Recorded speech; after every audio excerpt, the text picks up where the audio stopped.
Early night of town meeting. I've got a couple of the announcements from yesterday, just kind of the housekeeping announcements I want to do, and then we'll get right into the meeting. The first thing I want to announce to everybody is, in the interest of getting things finished up, we have a little bit more pressure on us. It's that we cannot come back here. If for whatever reason we didn't finish this evening, we cannot come back on Thursday.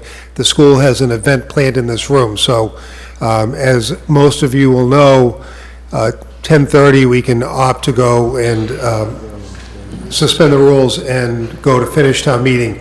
We will be finishing town meeting tonight from hell or high water because we can't find another home to come back to. So just be ready for it.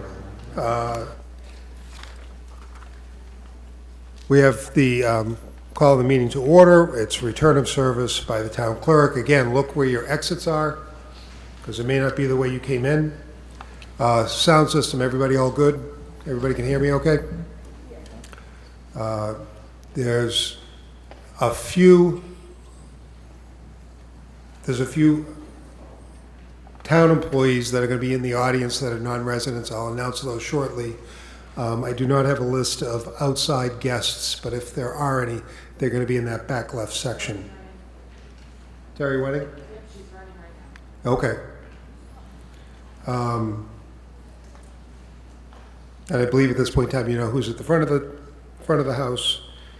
And again, I will remind you that you should look at rules 7, 9, 11, and 14 in the front of the warrant for town meeting rules and moving the question. If somebody chooses to move the question and I accept that motion, then we will go to a vote on the motion, and then if that is successful, we will just go to a vote on the article and be done with debate.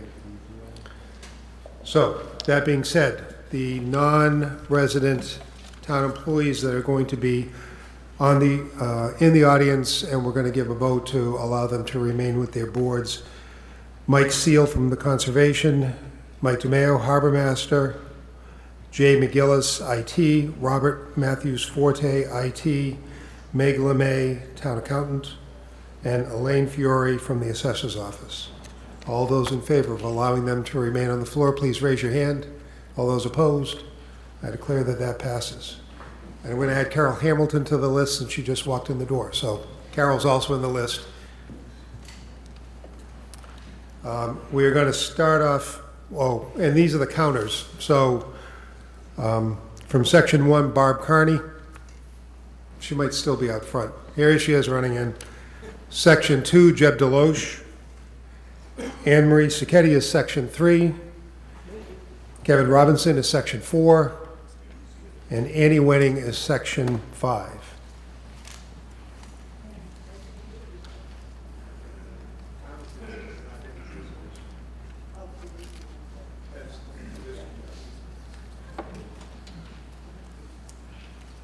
Okay, we have two visitors, non-registered voters, that are also in. They're both working for Marshfield Cable Media, Shayla Tran and John Kelleher. Please raise your hand if you're good to allow them to stay. Opposed? Thank you. Okay. Let's get the show rolling. We're going to start with Article 12. The Select Board moves that the town vote to accept the provisions of Mass General Law, Chapter 138, Section 12D, allowing a licensee authorized to sell only wines and malt beverages for on-premise consumption to trade in said license for a license to sell all alcoholic beverages for on-site consumption, provided further that said all alcoholic beverages license shall not be transferable, but shall be subjected to all reasonable provisions of Mass General Law, Chapter 138, and that the licensee shall pay a reasonable fee for the license and be subject to such other and further rules as may be determined by the Select Board on said traded-in license. And this is being put forth by the Select Board, I believe? Yes. Yes. Any presentation on that from the Select Board? Yeah.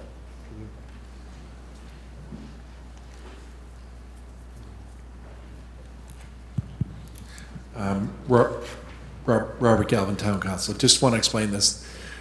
This year, the state passed a new law that allows people that hold a wine and malt or beer and wine license for restaurants to allow them to convert them to full alcoholic beverage licenses without regard to the quota that the town has.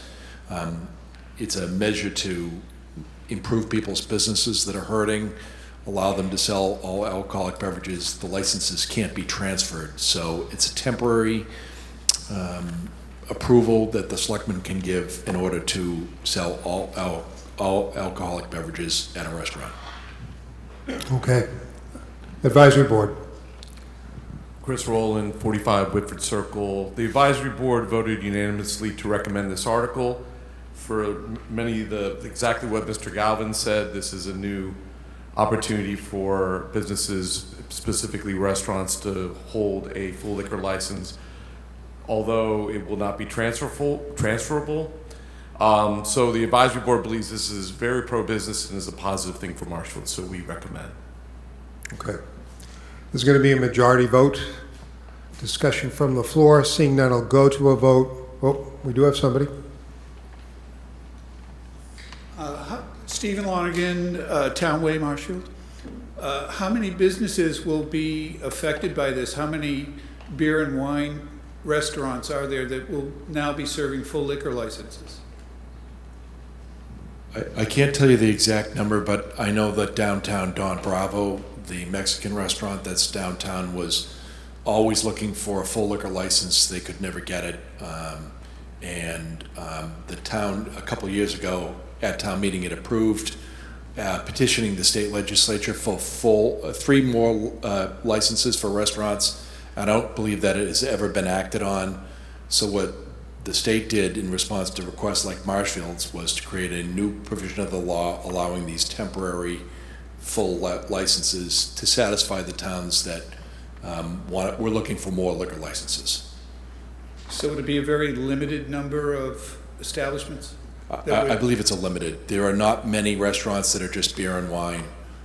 There's only a couple, as I can recall. Thank you. Okay. All right. Seeing no further discussion from the floor, this is a majority vote. All those in favor of Article 12, please raise your hand. All those opposed? I declare that Article 12 passes by majority. We're on to Article 30. The Board of Public Works moves that the town vote to authorize the town of Marshfield, acting by and through its Board of Public Works, to take by eminent domain pursuant to applicable law or otherwise accept by conveyance or gift temporary and permanent easements for the purpose of reconstructing the Willow Street Bridge and including reclassifying portions of the town land as shown on a plan prepared by BSC Group dated August 29th, 2025 on file with the town clerk, and further to appropriate the sum of $20,600 for the purpose of appraised land damages as listed in a chart set forth in Article 30 of the October 20th, 2025 special town meeting warrant, and as such, other and further sums that are required to complete the acquisition of the easements set forth herein, and to meet this appropriation, transfer the sum of $20,600 from previously authorized Chapter 90 funds. So DPW, Mr. Ryan. Ken Ryan, Town Engineer. Thank you, Mr. Moderator. For this article, what we're doing is we're actually doing a redesign for the rehabilitation of the Willow Street Bridge, which is in need of repair. So in order to build the new bridge, we'll have to expand the bridge a tiny bit on each side. And because we'll extend it, we need to take some additional land. So we're looking for permanent and temporary easements. It's a sum of $20,600 in total. And again, that was from previously authorized Chapter 90 funds. Okay. Advisory Board opinion, please. Paul DeCristofaro, 9 George Street. Not much more to add. It's the first step in this project. These easements must be obtained prior to the start of any construction activities to ensure compliance and a smooth process throughout. The board unanimously approved. Okay, thank you. So this is going to be a 2/3 vote because it's an eminent domain article. Go to discussion from the floor. Malcolm Gale, Nantasket Street. When you're doing the bridge over again and you widen it, are you also going to be raising it? Or is that not a question for this time? Can you answer that, or? I'd have to go back to the design. It does not, I don't believe the bridge is raised at all. It's expanded a little bit to allow more water to flow through, but it's not being raised. Okay. I just asked that for kayakers and canoers who get up that far. They can't get any farther up towards the towards where the dam used to be, and it is always a pain in the neck. So. Okay, thank you. Mr. Carrier. Dave Carrier, 34 Outlook Road. And through you, Mr. Moderator, to Ken, will there be any impact on the water main that was installed about 3.5 years, 4 years ago, that basically would prove to be essential for our maintaining water supply, down to the main part of town? Mr. Ryan. No, there will not. It's still, the plans for the bridge is to still carry that water main across. Okay, so it's not going to interfere with the water main in any way, shape? No. Will it, and I presume it would be improving access if you have to do repairs? Yes. Thank you. Okay. Seeing no additional conversation from the floor, go to a vote again. This is a 2/3 vote. All those in favor of Article 30, please raise your hand. All those opposed. I declare that that passes by 2/3. 21.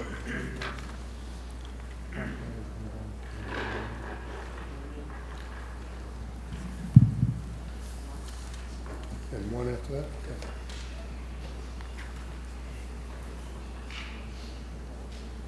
Gotta make sure I mark down my cheat sheet so I see how many there are left to do when we get done with this.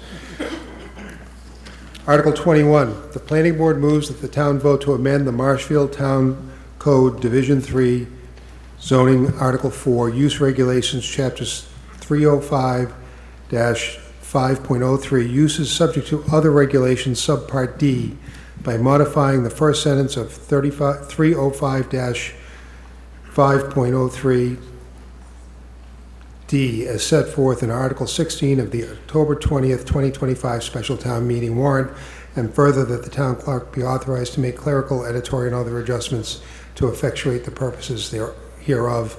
And again, this is going to be a 2/3 article because it's a planning board article. Greg Guimond, Ice House Lane. I'm the town planner. This article updates the zoning bylaw by correcting the first sentence to reflect that there are 2 other mixed-use districts allowed in the zoning district. And in your warrant, you'll see the actual text is shown with the blue bold being the new language and the red strikeout is the letter being removed. Town council reminds me that we need to hear the planning board's vote on the articles. Planning board voted 5-0 in favor. Okay. And if we can do that for all the other ones coming up, please. Advisory board. Vin Falacara, Holly Road.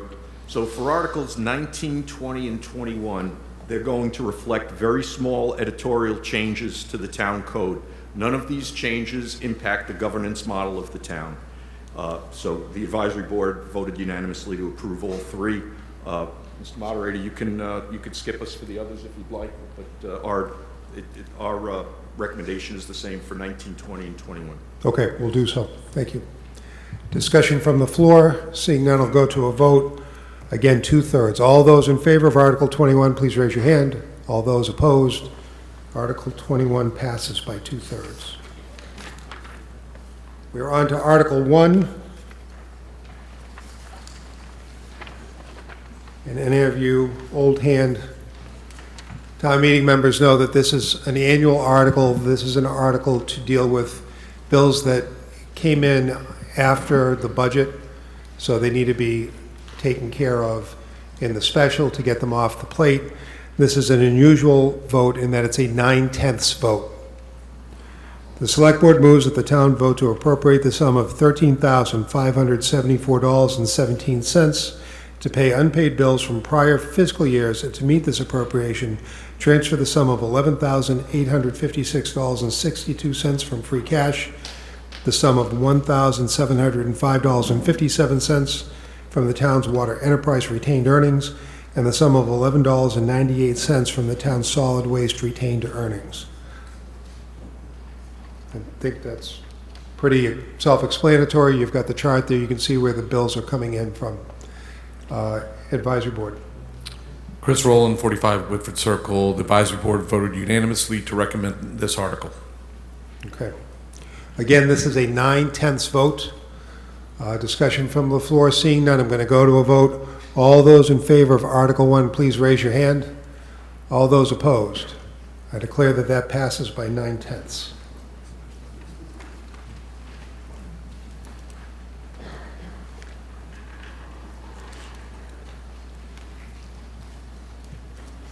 On to Article 20.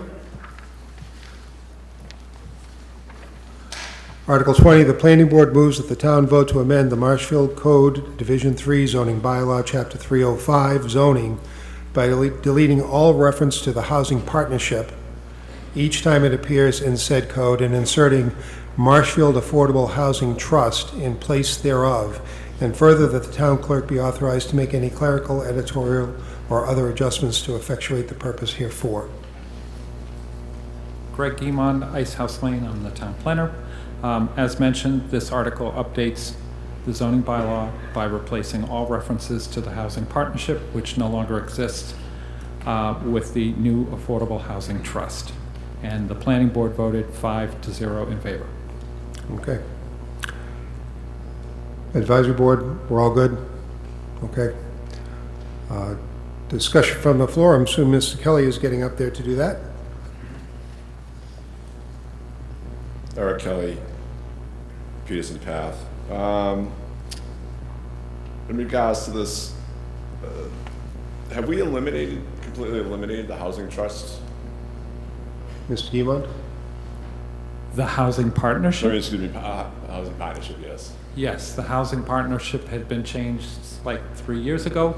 And I believe most of the members of the housing partnership are now members of the housing trust.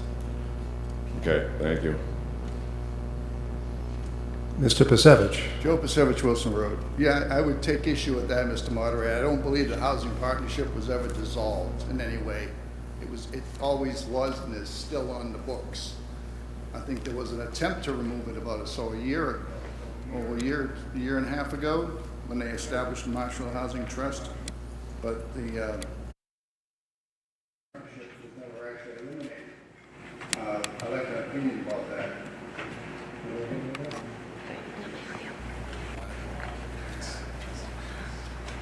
It's still in the bylaw, and this article is to get it off the bylaw. Right, so that's my point, is that it hasn't been eliminated. I have a question that maybe the planner can help me with, is, first of all, Mr. Murray, it's really tough to see that this article is printed the way it is, with just a reference to a change of one term or one organization with another organization. And to really understand what that means, you would have to go through our zoning regulations and look for every place where that term housing partnership occurs. So I disagree strongly with the characterization that this is some sort of a housekeeping thing and has no effect on actual governance. I would think the advisory board would have looked more closely at that, because I think there are probably many examples where it does affect governance and it does affect how funds are maybe handled. And does this affect how, I'd like to know if this affects how in lieu of funds are being handled. I don't know if you want to speak to it. It does change several provisions of the zoning bylaw. If you type in the zoning bylaw under the searchable term Marshfield Housing Partnership, you can see that it exists several times. If this article passes, the words Marshfield Housing Partnership will be eliminated and substituted with the Marshfield Affordable Housing Trust. So it is readily ascertainable where those changes are, and principally what the housing partnership couldn't do, the Affordable Housing Trust has the authority to do. So it is literally the successor entity to the housing partnership and it does receive and can hold and invest and spend payment in lieu of affordable housing units. Well, I'm speaking in opposition to this because it shouldn't be done this way. Marshfield Housing Partnership actually had pretty good success in creating affordable housing units. And right now, I'm a member of the Housing Authority, incidentally, and we are in the process of creating a mechanism for creating affordable housing, including constructing small numbers of affordable housing. And actually, the planning board should go back and reevaluate this and determine that, especially when it concerns in lieu of funds, that the money should be going to the Marshfield Housing Authority and its development entity. Okay, so you're out of I'm time. against this happening. It should be defeated now. You're out of time, so thank you. Thank you. So seeing no further discussion, it's a 2/3 vote. All those in favor of Article 20, please raise your hand. All those opposed, I declare that that passes by 2/3. Next. 28. Next up is 28. The Board of Public Works moves that the town vote to amend the Marshfield Town Code Division 2 General Bylaws, Chapter 250, Streets and Sidewalks, by adding in a new proposed Article 9. Other prohibited discharge of water, Sections 250-28 and 250-29, as set forth in Article 28 of the October 20th, 2025 Special Town Meeting warrant, and further that the town clerk be authorized to make clerical, editorial, and other adjustments to effectuate the purposes hereof. Ms. Jordan. Hi, Diane Jordan, Chair of Public Works. Okay, so this came up because, well, a lot of reasons, but I had a resident that reached out. Their street received water during storms, like many streets do, so it would flow down the water naturally from the storm. But then a neighbor built a berm on their own property to keep the water from their property. But that berm resulted in the water flowing across the street and creating a huge kind of lake at the driveway of somebody else. So this was an ongoing problem that this resident had. It would freeze in the winter really bad. It was really flooded. The neighbor wouldn't remove the berm. And they did reach out to the building commissioner a few times, and he did go there and see the situation, but because the berm is built on a person's property, there's nothing that the town can do about that. So eventually they reached out to me, and then what ended up happening with that situation was that the DPW had to go over there and actually fix the road and create a drainage on the road because it had become a safety hazard. It wasn't just that the road was also being kind of destroyed, but the lake freezing was a safety hazard. So that situation cost the taxpayers of Marshfield $5,000 to fix. And there's been many other situations where water is being unnaturally displaced or moved or discharged or dumped or in any other way. There was no bylaw that covered it because if somebody is doing something on their own property, even if they're dumping water on their own property, there's no way for the town to help manage the flooding that causes to somebody else. So it's kind of a void in the bylaw. And so this bylaw, we hope, will fix that by allowing enforcement on the person who's causing the flooding. So there might be questions, and if there are, the building commissioner is happy to answer them, he told me, because he knows lots of different examples of this situation. Okay. Advisory Board. Paul DeCristofaro, George Street. Although the board supports the intent of the article, we voted no on this article due to the way it was written. We felt it was a little bit subjective and vague.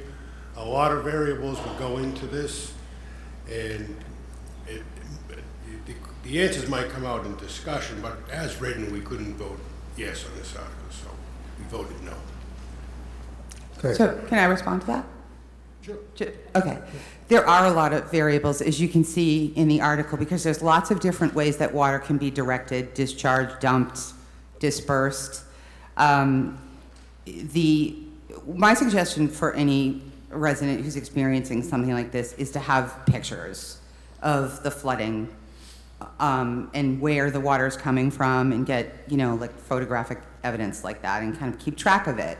And then it does require that the DPW superintendent and the building commissioner would inspect it and make a determination about what's happening. So they are the experts to determine what's going on. And then the enforcement piece is meant to solve the situation, because unfortunately sometimes neighbors can be disrespectful to other neighbors, or just even if it's a mistake, not fix it. But it's not okay to flood out somebody else's property. Okay, So. thank you. We're going to go to discussion from the floor. This is going to be a majority vote when we get done. First one. Bill Fragoli, 564 Summer Street. I direct this to the town council. Does this also apply to the town? Yes, it does. Thank you. Okay. Woman at the right mic. You. Mary Beth Conroy, 16 Linwood Street. I just have a couple of things to say about this. If you're living at a higher elevation than your neighbor, say up by the Fairview, and it says in here, roof runoff. So if your gutters are running water from your roof from rain and it's pooling in your neighbor's yard, how are you supposed to divert the water to go up? Water only goes down. It's not going to, you can't divert it to, or if your swimming pool is at the end of the season and you're, emptying out your swimming pool to close in the winter, and you're at a higher elevation than your neighbor, I don't understand how you can get that to divert from running. It can't go anywhere else. So if you're at a low elevation, it's obviously water is going to pool at the lowest elevation. Do you have an answer? Yeah, so with,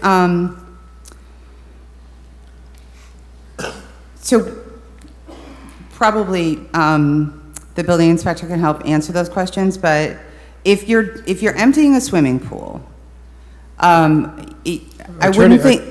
Attorney Galvin can help with that. Oh, okay, yeah, sure. So it's true that there's a lot of places in town where water washes downhill, and that's absolutely the case. This bylaw, as I understand it, is intended to prevent the unnatural channeling or diversion of water. So with a roof circumstance, if you have a roof and it's pouring off the roof, you put in a dry well, or you put something that diffuses the water to control the rate of runoff so it doesn't cause a flooding impact. Because not only does this bylaw prescribe diverting water, but only those that causes flooding. So you control the rate of runoff, and then you don't flood. So people would have to put in either a moat around their house or a French drain, and then are you going to hire additional inspectors? Because every time there's a huge storm or something's happening and people put in a complaint, you're going to have someone go out and inspect that and see where the water's coming from. And I just believe it's going to be hard to prove where that's coming from. Okay, so, well, the building inspector and the DPW superintendent are in charge of the enforcement, which means the inspection. So, right, in terms of water coming off of or out of one property to another, everybody is responsible for their own property. So if it's an ongoing thing that's flooding another neighboring home, it's the homeowner's responsibility to ensure that they're not causing harm to their neighbors. So if if it's, one time and it's a ton of rain and everybody's getting flooded in a neighborhood, that's not what this is about. This is about diverting water or allowing water to flood another property, not stormwater where everybody's getting flooded. I just feel like it's still too subjective to, and the advisory board doesn't agree with it, so I don't agree with it either. Okay. And the Mr. Griffin, DPW superintendent and although building commissioner would be. It goes Yeah. through me. Oh, I'm sorry. Okay. Jack Griffin, 89 Beach Street. I owned a house on Foster Avenue, which went through a lot of storms. We had a sump pump. The pump goes off, goes out in the street, goes across the neighbor. The next guy next to me has his sump pump going. That's the same thing. And then I lived on Marshall Ave for a while, and that would have a high water table, and that would pump water out. So anytime you run a sump, you got a chance of having a violation, and you're going to make a determination on it. I say vote no on this. Thank you. Okay. Malcolm Gale, Nantasket Street. When I built my house on Nantasket Street, the town forced me to build higher, and therefore my driveway goes down, it's quite a pitch down to the street level and to the other people's yards. If I was to put in a paved driveway, I'd be creating a swimming pool down there, and I would be held responsible for it. I think this law is too subjective and should not be voted for. Okay. Susan Wolf, 375 Union Street. I'd like Attorney Galvin to say whether he thinks that this is the appropriate law, because the advisory board has said they do not support it. Okay. I don't think it's my call as to whether it's an appropriate bylaw, but I do believe it's legal and enforceable. Okay, thank you. That's what I want to know. Matt Pamela, 2 Missouri Street. I appreciate the intent of this. I want to have good neighbors. I want to be a good neighbor. I have, a lot of concerns, especially when you talk about ground dewatering with the sump pump. So, if a person has a basement that floods, they have a sump pump, and they pump it out, and usually it ends up in the road. Where it goes after that is beyond most of our control. We can't control which way the road slopes and whatnot. And unfortunately, a lot of times that ends up in other yards. In my neighborhood, that ends up in my yard. A lot of my neighbors do that, and I get it. They've got basements they got to try and keep from flooding and ruining their stuff. If they pump it out just into their, backyard away from the road, well, that water goes right back into their basement. So what's the solution here to pump out their basement and not get fined? Sean? Mr. Miller, if I can. I'm Sean Patterson, the DPW superintendent, and this bylaw is something that I think needs to happen. I don't think it's fair to have, say for instance, I live on a certain street and my yard floods out and I divert the water to my neighbor, say Mr. Carrier. I don't think he's going to be very happy with me. I don't think it's fair to put your water on somebody else's property. It's the same thing with the streets. We can't divert water onto somebody's property. I think that applies to everybody. It doesn't answer my question at all. Okay. I wasn't trying to answer your question, but if you'd like me to, I will. What's your question? It's my turn to speak, and I asked a question, so yes, I would like you to answer my question. Want to redirect the question? Sure. Go ahead.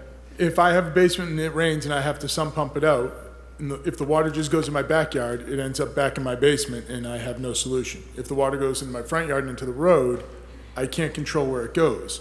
So what is the solution that doesn't flood my basement and also doesn't get me fined? It's a dry well. Run your gutters into a dry well in your yard. If my basement's flooding, it's because my yard's flooded. The dry well would be flooded. Then you're going to have to find another way to divert it into the woods or someplace, but I don't think you should drop it on your neighbor's property. I agree that we shouldn't be pumping into neighbor's yard. I'm 100% with you. Okay. Given this, right, if this becomes law, then there's no way for me or most of my neighbors who don't have any unbuilt property in our neighborhood to do anything with our water. So what's the solution that you're giving us? This is a dead end here. Go ahead. I'm sorry, I don't think that the question, so your question is about your yard, My right? question's And the about street. any yard in Marshfield. So, I know, it's an issue. Yeah, and I get it. It really truly- is. I appreciate the intent, I do. Well, we're not supposed Clock. to allow our sump pumps to Clock. drain into the street. Clock, thank you. So it's, the DPW already has bylaws that don't allow people to drain their sump pumps into the street. So that's just already a bylaw. So any of those situations would be potentially enforceable anyway. When your sump pump drains into your yard and it's going back into your basement, then unfortunately, this town was built on marsh, so it's going to happen. This bylaw is specific to somebody having the water that is on their property move to their neighbor's property and flood their neighbor's property. So there's lots of different ways that has happened. Maybe the building commissioner could come up if he doesn't mind. Just give some other maybe examples, but no. Right, I think my point being, the water has to go somewhere. If I can't have it in my yard, right, so I pump it, I can't have it, right, it's gonna end up eventually in the road. Where it goes from the road, I can't control. I don't pave the roads, I don't do the I understand. So you're, right, because that wouldn't apply, because you're not moving your water that's flooding another person's property. It's going from your yard, and then it's taking its natural course and ending up in the street. That's not what this is about. This is about moving water, displacing water somehow that floods another property, not Right. moves naturally from your yard to the street. I'm not worried about my yard. My yard, I'm at the bottom of the hill. Oh, I I'm get flooded by sorry. other people.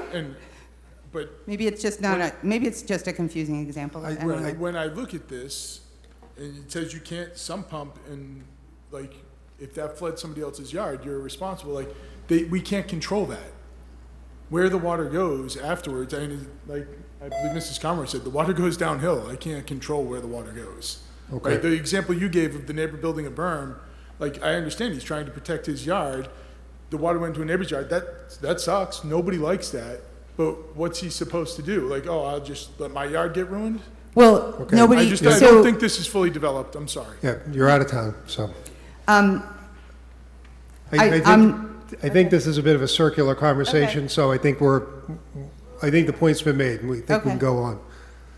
Mr. Pasevich. Joe Pasevich, Wills Road. Yeah, I want to second the thoughts of the preceding speaker. It doesn't seem to be a fully developed article, even though town council says that he understands it's meant to prevent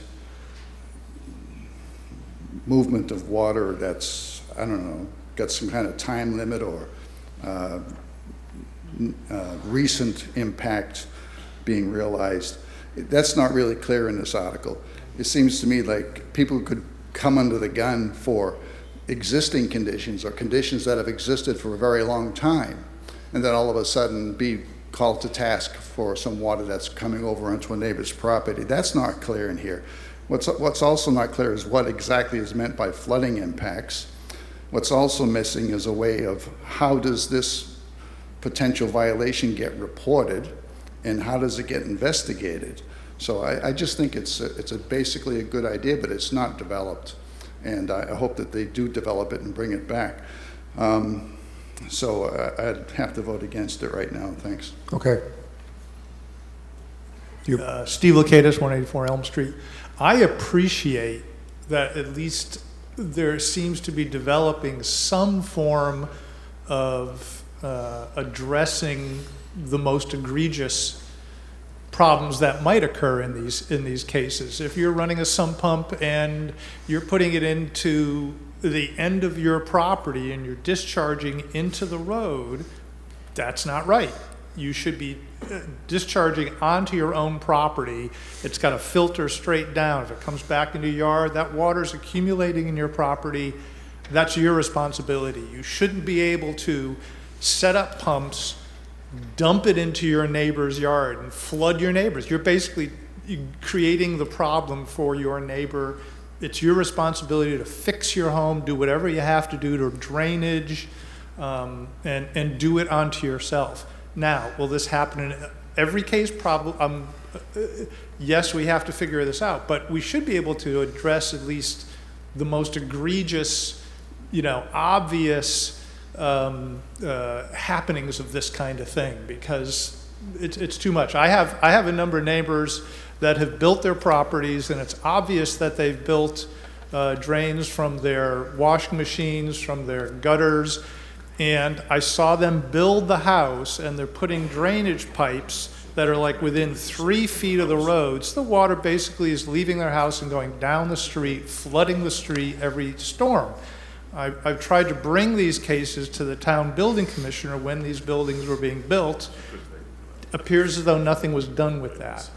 And I think this happens a lot, and that's wrong. You shouldn't be able to move that kind of water on your property to create a problem for your neighbor, at least in the most obvious, terrible situations. This is meant to deal with those obvious situations, because that was an excellent point. Nothing was done about it because there is no bylaw that covers it. Okay. Again, the discussion goes through me. Sorry, I keep forgetting. Mr. Carrier. Dave Carrier, Outlook Road. I believe this has already been answered, but I just want to confirm it. The prior regulations required that the discharge lands on your property with as much space as possible before it finds the roadways, and that has remained unchanged, I trust. And secondly, anything that you do on your own property to either divert water from an adjacent property coming onto your property, I presume is still legitimate as long as it doesn't influence into the street. Is that correct? Ms. Jordan? Mr. Moderator, I'm sure I understand his question. It is not legal to allow your sump pump to drain into the street. That wasn't the statement. If you Never do that mentioned again, a Mr. sump Carrier. pump. So, can you? Could you say it again? Yes. Presume it is still a legitimate act for a person with a piece of property where there may be infringement coming in from an adjacent property or perhaps from off the street to build up the berming or an abutment that tends to keep the water from coming onto his property. That means, if it diverts on the adjacent property and goes out in the street, he should not be found at fault because he's on his own property. Mr. Moderator, the issue is when a homeowner is changing something on their property that is flooding out another property. So if it's the example that I gave at the beginning, where there's water coming down the whole street, it's just groundwater, nobody was being flooded, it's just groundwater coming down the street during storms, but then somebody built a berm which caused flooding on another property. Okay. This is just the best example. Bob, do you want to go in? So Massachusetts law says that it is unlawful to discharge or channel water onto an abutting property if it causes any more than de minimis harm. So anybody that's experiencing this today could always hire a lawyer or bring their own case in court and prevent somebody from causing harm on their property if they're unlawfully diverting water. This was my understanding, the Board of Public Works effort in order to help those people so that they wouldn't have to go out and hire a lawyer when there was an obvious problem by the unlawful channeling of water causing flooding impacts. That's all this was. Mr. Lynch. Steve Lynch, 50 Central Street. So does that mean that the lawful channeling of water is all right? Like, for instance, in my garage, the Conservation Board required me to put culverts underground full of rock, put the water, excess water from the roof and a pump into that. But at high tide and rain on the street I live on, it overflows because the water table comes up with the tide, and if it's raining, and then it flows into the street and then flows into the storm drain, which is always filled with rainwater and tidal water at high tide. So what are you supposed to, where are you going to put it? So is that the lawful discharge? I don't think the law was intended to try to hold back the Atlantic Ocean, Steve, at your property. So I don't think that's what's all at issue. This is if it's not the Atlantic Ocean, though. This is a culvert that takes water from my roof through gutters underground, and from a pump that goes into the culvert. It's full of rocks. If you're flooding your neighbor's property, you have the potential to be a defendant in a lawsuit brought by your neighbor if you're causing more than de minimis impacts today. This bylaw only says that if you're doing it in an unnatural way and it's causing flood impacts, the town can fine you until you take care of it. And it only involves circumstances where there's flooding. So in my case, it's because it's legal, because I was ordered to do it by the Conservation Board, then it's all right? No, I didn't say that at all. I'm not going to vote for this article. Sorry. Thank you. Okay. Mr. Robinson. Kevin Robinson, 100 Washington Avenue. So an earlier speaker asked if this applies to the town as well. Is that accurate? That the town would be fined if they're the one that's putting the water on my property? Yes. Okay. So I have a property at 89 Grove Street, and it floods continually. So I can now have the town get fined by the town because of this bylaw? If the bylaw passes, it applies to the town. Okay. I would vote no on this because it's unclear and it's not finished. Thank you. We have one last speaker, and then we're going to go to a vote. I just have a question. You need your name and address. Jocelyn Sullivan, T. Rock Lane. So there is a state law that is regarding this, but have we looked at where we don't like the wording of it or it's vague? Are there other towns, like our surrounding neighboring towns, that have a similar bylaw that we can see what theirs is or see what their impact has been from this? Mr. Moderator, there are other towns that have this issue. The assistant town administrator told me about quite a few from his town. I don't think that they have a bylaw, but the situations were pretty damaging to the homeowners that were receiving the flooding. One example was somebody who had built a garage, and their garage was pouring water during rain into their neighbor's garage, which knocked out their entire heating system. So in cases like that, there's a lot of damage. That homeowner, their only recourse is to hire a lawyer. There's nothing that presently that the town can do, Mr. Moderator. The question was whether there were other bylaws elsewhere that you could review. That was the question. Not that I could find. Okay. This is a problem in many towns. Okay. All right. So we're going to go to a vote. This is a majority vote. All those in favor of Article 28, please raise your hand. All those opposed? I declare that Article 28 fails. Thank you.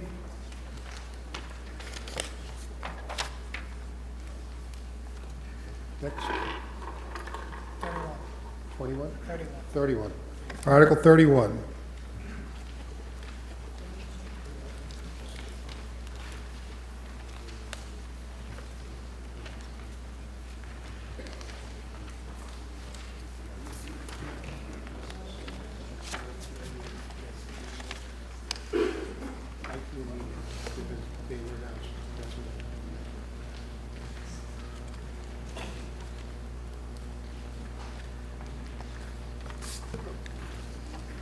Article 31, the Board of Public Works moves that the town vote to appropriate the sum of $200,000 for the purpose of road reconstruction, and to meet this appropriation, transfer said funds from free cash, and further that said funds be expended by the Superintendent of Public Works under the general direction of the Board of Public Works.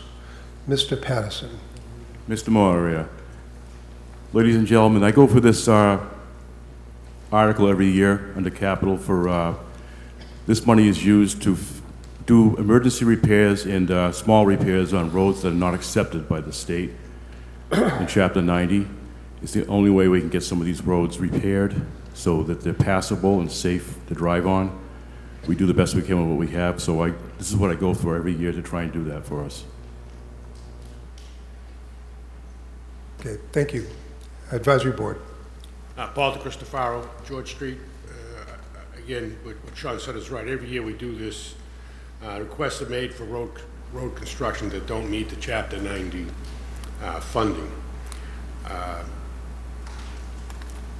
So every year, this is on the thing, the board approved this, but we did want to make a side note. This is another item that should go into the operating budget. And I agree. Okay, thank you. This is going to be a majority vote, discussion from the floor. Seeing none, I'll call for a vote. All those in favor of Article 31, please raise your hand. All those opposed? I declare that the article passes. 19.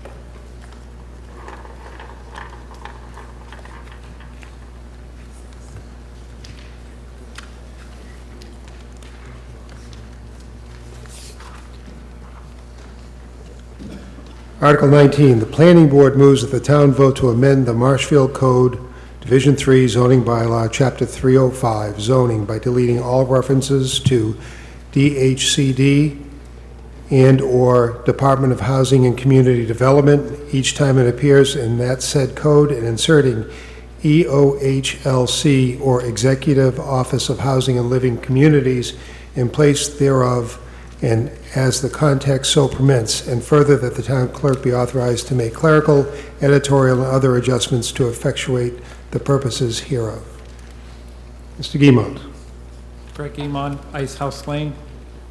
As mentioned, this is replacing the former DHCD, or Department of Housing and Community Development, with the Executive Office of Housing and Livable Communities everywhere in the bylaw.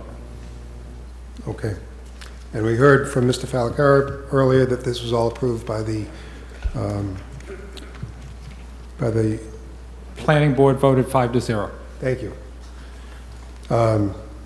That the advisory board gave their opinion. So this is going to be a 2/3 vote because it is a Planning Board zoning article. All those in favor of Article 19, please raise your hand. All those opposed? I declare that Article 19 passes with a 2/3 majority. 6.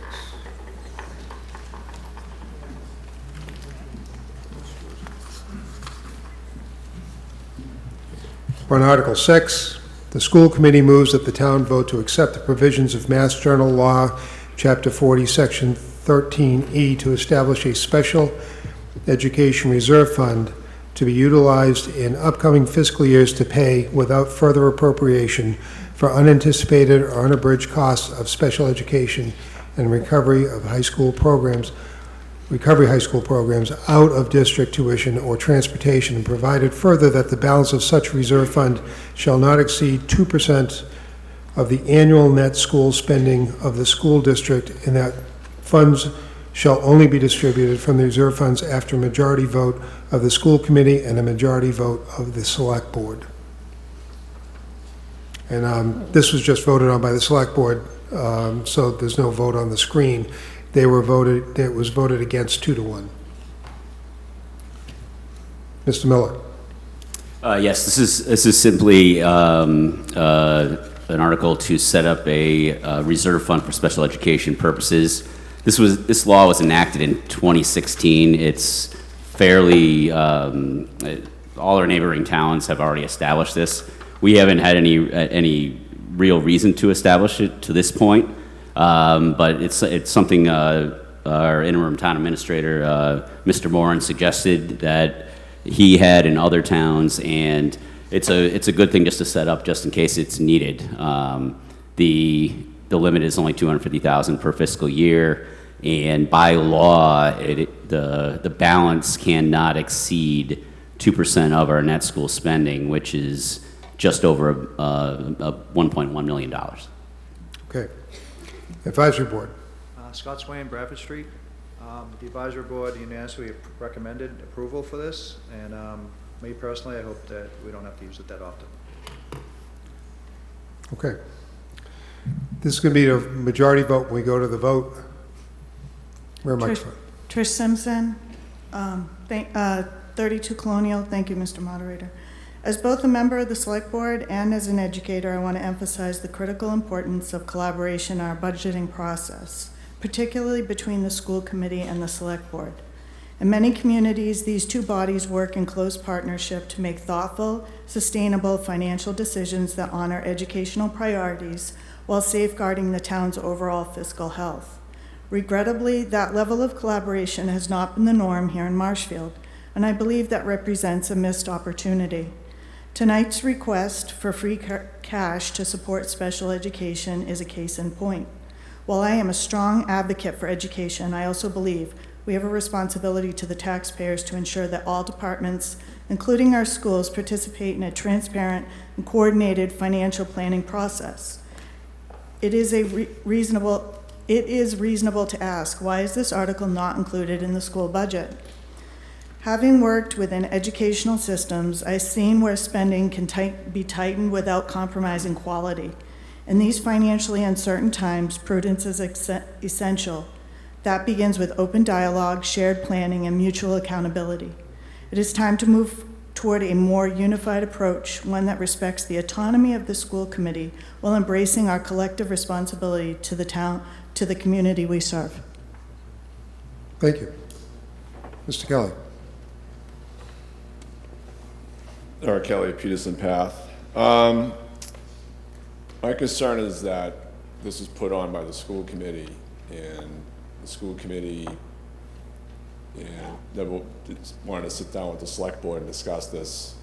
I'm not in favor of this. I think the school committee should have asked to sit down with the select board and discuss this further. I'm not opposed to doing something like this, but there's a big disconnect here, in my opinion, between the school committee and the select board office. I do want to ask Mr. Miller, what was your discussion with Mr. Town Administrator Moran in regards to this? He told you, he worked this out with you, put it on? Mr. Moderator, this was simply brought up as a discussion during our previous budget discussions. It actually appeared on the warrant really before I was really aware of it, and we were aware of it. So having to say it was strictly a school committee article is false. It really was put on the warrant, and once we saw it was on the warrant, it was fine. It's simply a reserve fund. I don't even imagine we're ever going to even be able to utilize this reserve fund in our current state of our budget. Just to, if I could, Mr. Moderator. Yes, please. Pat Sullivan, Superintendent of Marshfield Public Schools. Yes, this was in my previous district as superintendent, they had a reserve fund. It was created and only used in emergency situations. This was recommended by the acting town manager as an absolute emergency fund that would stabilize us in the case that we had a situation that's articulated here. This has been around since 2016. Many towns have this, but this was not something that the school committee recommended necessarily, but it's a very good idea and a fiscally responsible one for the town. I just want to say that I appreciate Mr. Moran's help in regards to the circumstances that we're in, but this was not relayed to us by Mr. Moran. I just want to let everybody know this is the issues that I'm the select board are running into in regards to communications, in regards to the operation of the town. I'm still opposed to this because I still believe that the school committee and the select board should sit down with this. And, just judging by Tom's comments, if I have it correct, that they probably won't even use it. They say it's just an emergency fund. So that's it. Thank you. Okay. Mr. Darcy. Steve Darcy, Temple Road. I just had a few questions, Mr. Moderator, if that's all right. Please do. First question would be to clarify a point that was raised earlier. Would it be accurate to say that all this article does is establish this account and that you're not asking for town meeting to provide any certified free cash to fund the account tonight? Absolutely correct, if I could, Mr. Moderator. Okay. And would it also be accurate to say that the reason this article is on tonight's warrant is because it's a best practice that many communities have already adopted? That is absolutely correct. And when you're trying to forecast your budget every single year, it's impossible to predict the number of special ed students that you might have year to year and how much those costs could fluctuate. So could you please provide Tommy an example of how those costs could fluctuate year to year depending on the kind of students that you get enrolled who might have a disability, or how much that cost can range based on how far along they are on the particular spectrum for their disability? Yes, it can range in the amount of hundreds of thousands of dollars for an individual student who moves into town who has a disability that requires an out-of-district placement. So it's a very fluctuating number that we have to attend to. So this particular reserve fund would attend to an emergency situation like that. So would it be fair to say that any year where the enrollment is higher than you projected, or it's a particular student that you get that could be very costly, that in theory, the creation of this account would enable you to withdraw from that reserve balance in a year that could otherwise potentially blow up your budget? That's correct. And also we need to make sure we attend to the needs of the students. We don't want to be out of compliance in that. Thank you. I would just conclude and say that this is a best practice that many of our peers have already adopted. All it does is establish the creation of this account.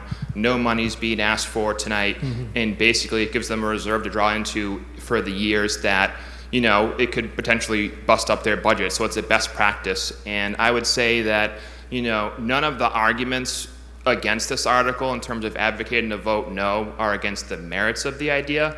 It's been about communication. So I'm voting based on the merits behind the idea as a best financial practice.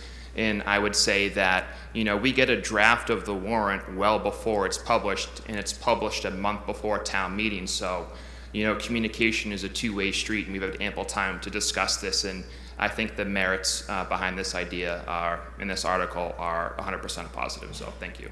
Okay. Mr. Kai, technically, but you guys can duke it out over it. No, he said, Greg Kai, Canal Street. I don't understand the Board of Selectmen, the two people who voted against. I really don't. The acting town administrator suggested it. The school committee who oversees the schools is in favor of it to set it up. I know where I grew up, they had a situation in the town of Barry where there was a student who had to be transported to like one of the regional schools in Western Mass, and there was a huge amount of cost.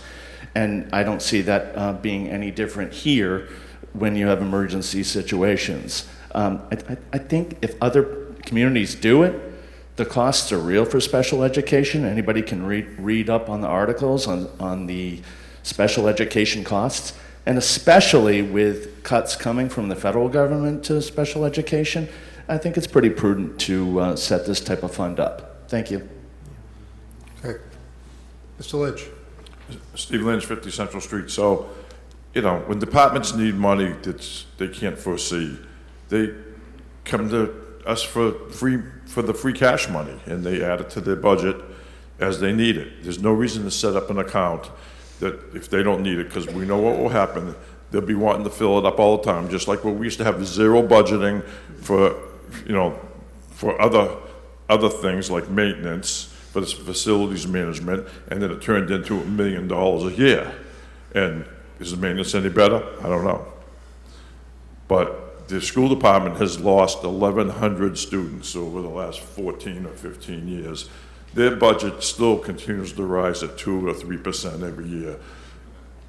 There's no reason to create a fund if you don't need the money right now. It's just, wanting more money and doing less. There's no reason for it. Thank you.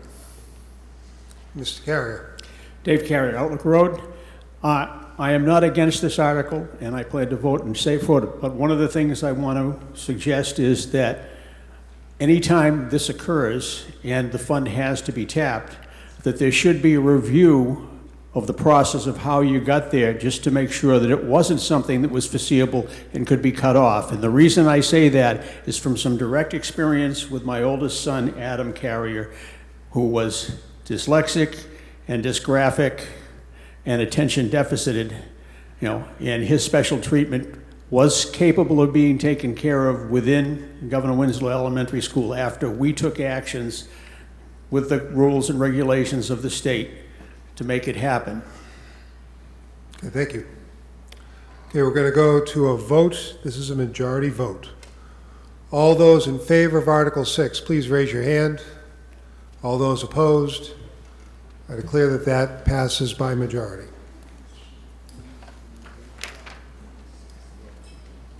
We're on to 11. The Select Board moves that the town will vote to borrow pursuant to Mass General Law, Chapter 44, Section 7 or 8, or any other enabling authority, the sum of $735,000 for acquisition costs and a sum of money in land purchase expense to enable the town to acquire for affordable housing and/or general municipal purposes a certain parcel of land on Old Colony Lane, Marshfield, Mass., consisting of a parcel of land with buildings and improvements thereon known as and numbered 91 Old Colony Lane, Marshfield, Plymouth County, Massachusetts, and more particularly shown on the Town of Marshfield Assessors Maps as parcel K08-02-01 and containing 1 acre of land more or less, and more particularly described in a deed recorded in Plymouth County Registry of Deeds at Book 57561, page 108, standing in the name of Equitable Development LLC, together with all rights and easements and subject to all well rights and easements, and to further authorize the Board of Selectmen, the Select Board, to accept the deed to the town of fee simple interest or less, said land to be managed by the Select Board, and further to authorize the Select Board to submit on behalf of the town any and all applications deemed necessary for grants and/or reimbursements from the Commonwealth of Massachusetts or the United States under the Self-Help Act, Massachusetts General L. Chapter 132A, Section 11, and/or any other state or federal programs, including those in aid of said acquisition and/or any others in any way connected with the scope of this article, and further to enter into all agreements and execute any and all instruments as may be necessary to effect said purchase, said funds to be expended by the Select Board. And this is going to be a 2/3 majority vote. Who's going to present? So this is the last remaining parcel in the airport zone. If you drive down Old Colony Lane and you know where the airport's small office building is, there's a lot of land on the left, right next to the airport building. A portion of the site is improved with a home that is very old, dates back to the 1600s. There's been an addition made on that house. The house hasn't been occupied for a period of years. It was acquired a few years back by a company called Equitable Development. Equitable Development purchased the property for the purposes of redeveloping it.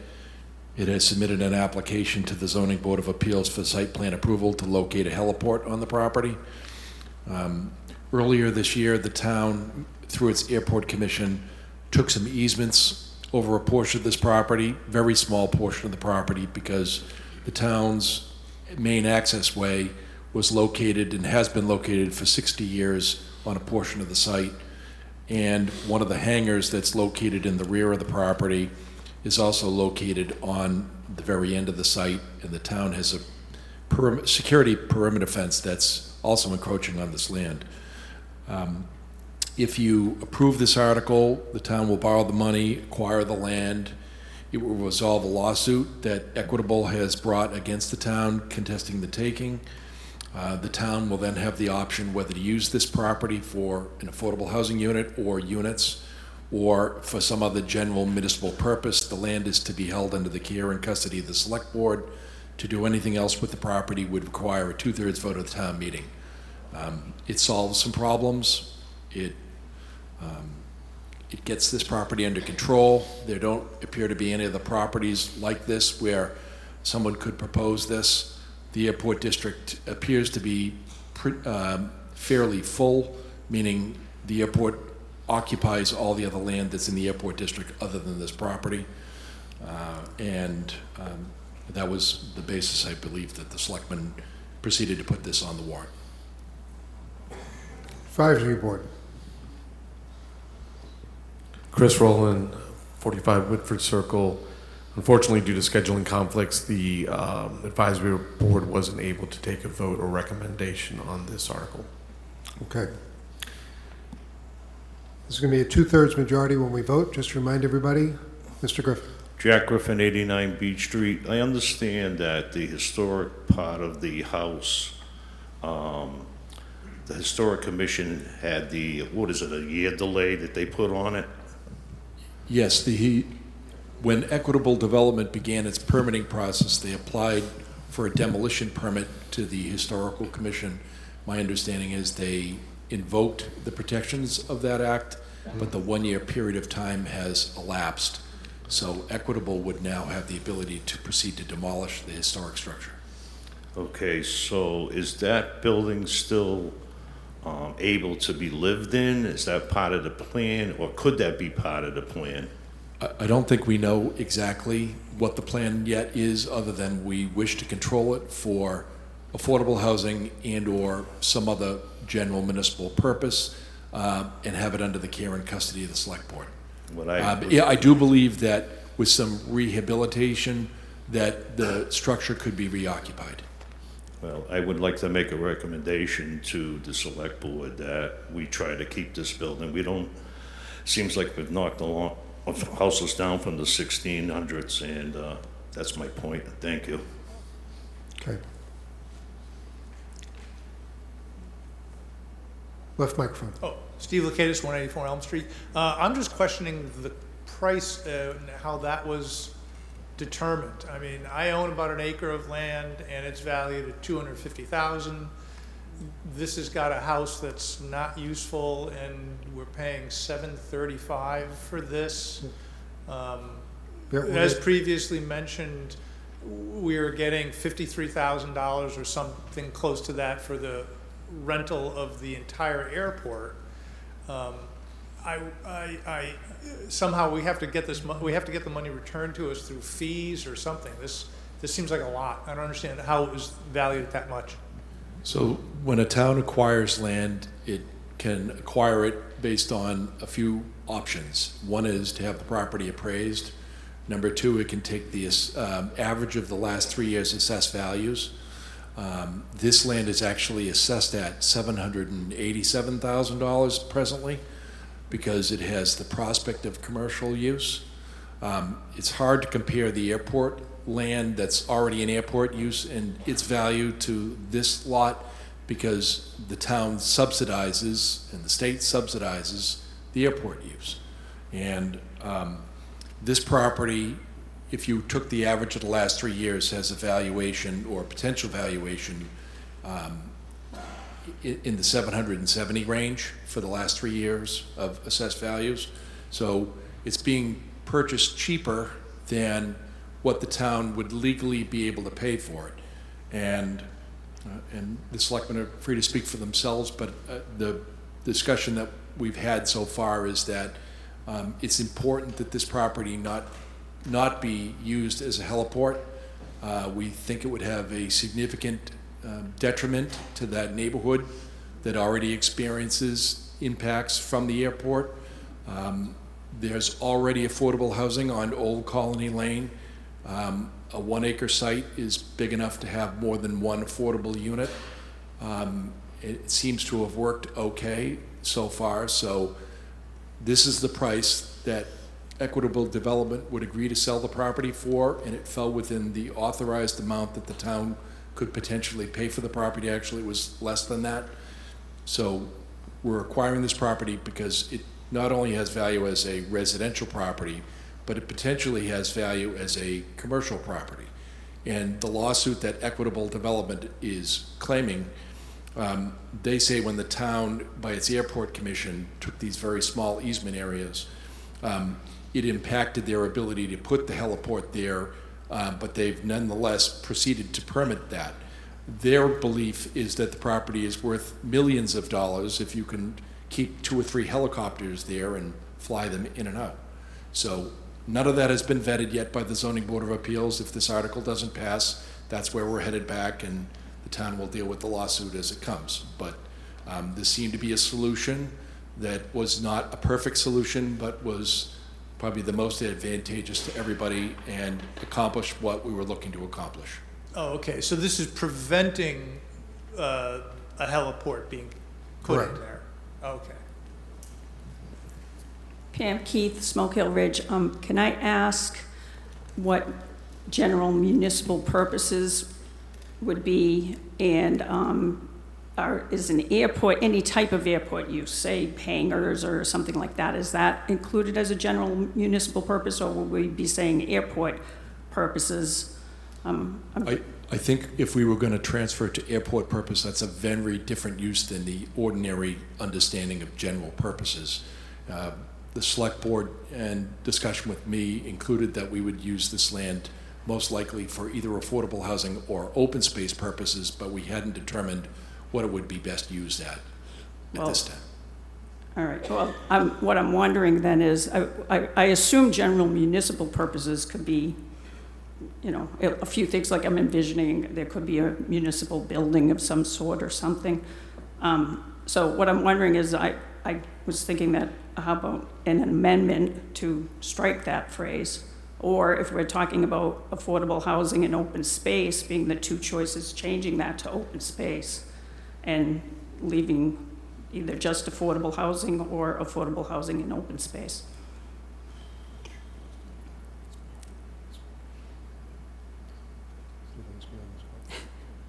I don't think you should be whispering. We have to discuss things. I know, We but need I to don't know why. what to do. I don't know why. I don't know why you don't trying- discuss it in public. I was just speaking to the moderator, and I was telling him that I believe your amendment was probably within the scope of the article. Okay, so I assume if you just mentioned open space, which I did not realize was on the table, then I was going to say the amendment would be to strike general municipal purposes, but I would then change that to and/or open space. So you'd leave general municipal purposes No. in and/or open No, space? take general municipal purposes out and change it to open space.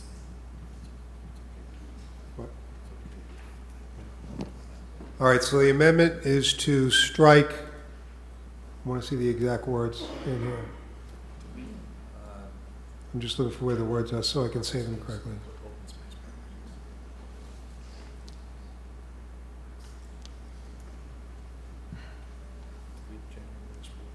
We're gonna delete general municipal purposes and replace that with open space. Open space purposes. Yeah, I'm leaving the affordable housing there. Yeah.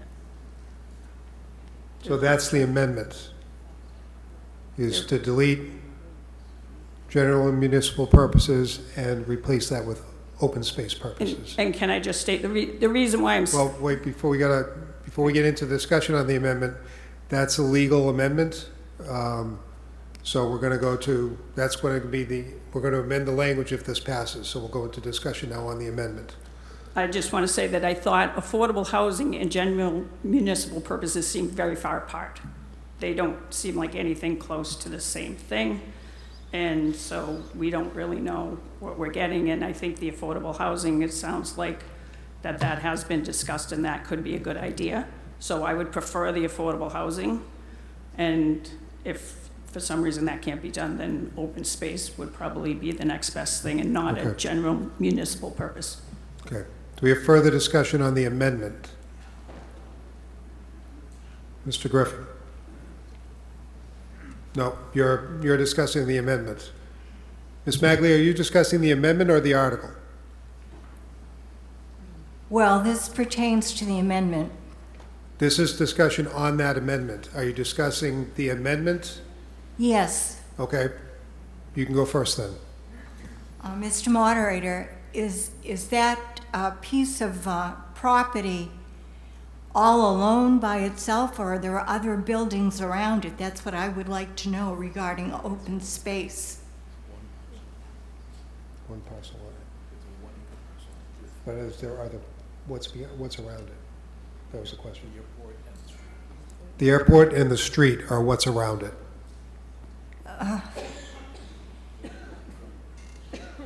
Okay, I've been down that street, and I've been around that area, and it looks like I remember other buildings down there, so I'll just leave that there. Other people can think of it whatever they know. Okay. Mr. Griffin? Yeah, I'm a little nervous about the open space because that means you're going to knock the house down. for the most part, It's- unless you can get it moved. Well, but the affordable component is still in there. It's either affordable housing or, Right, right. So I'm against that motion because of the fact that it becomes open space. okay, Because the historic house would have to be knocked down. okay. Further discussion on the amendment?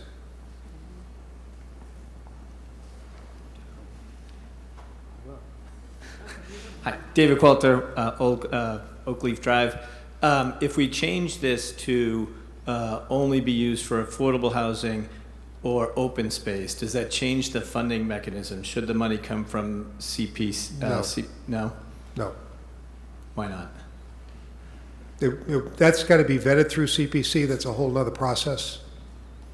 So if you're getting, you can't just take money from CPC. You've got to go through the whole vetting process with CPC. All right, thanks. Joe Pasevich, Wilson Road. I don't see why you couldn't have some combination of open space and use of the existing building.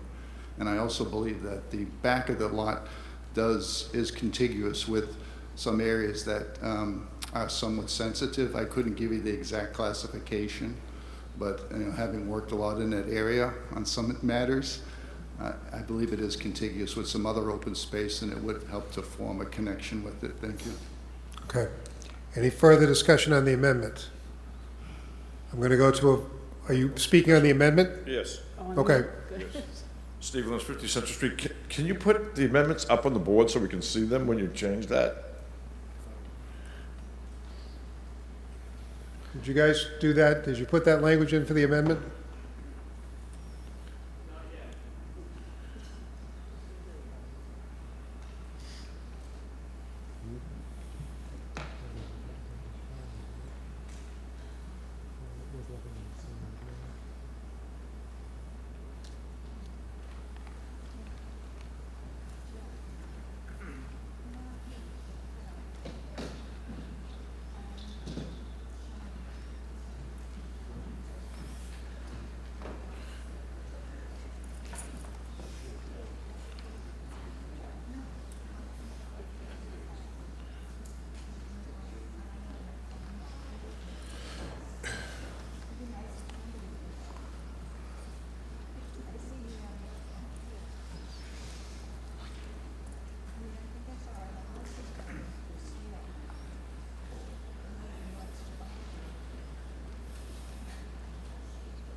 So do you see it now?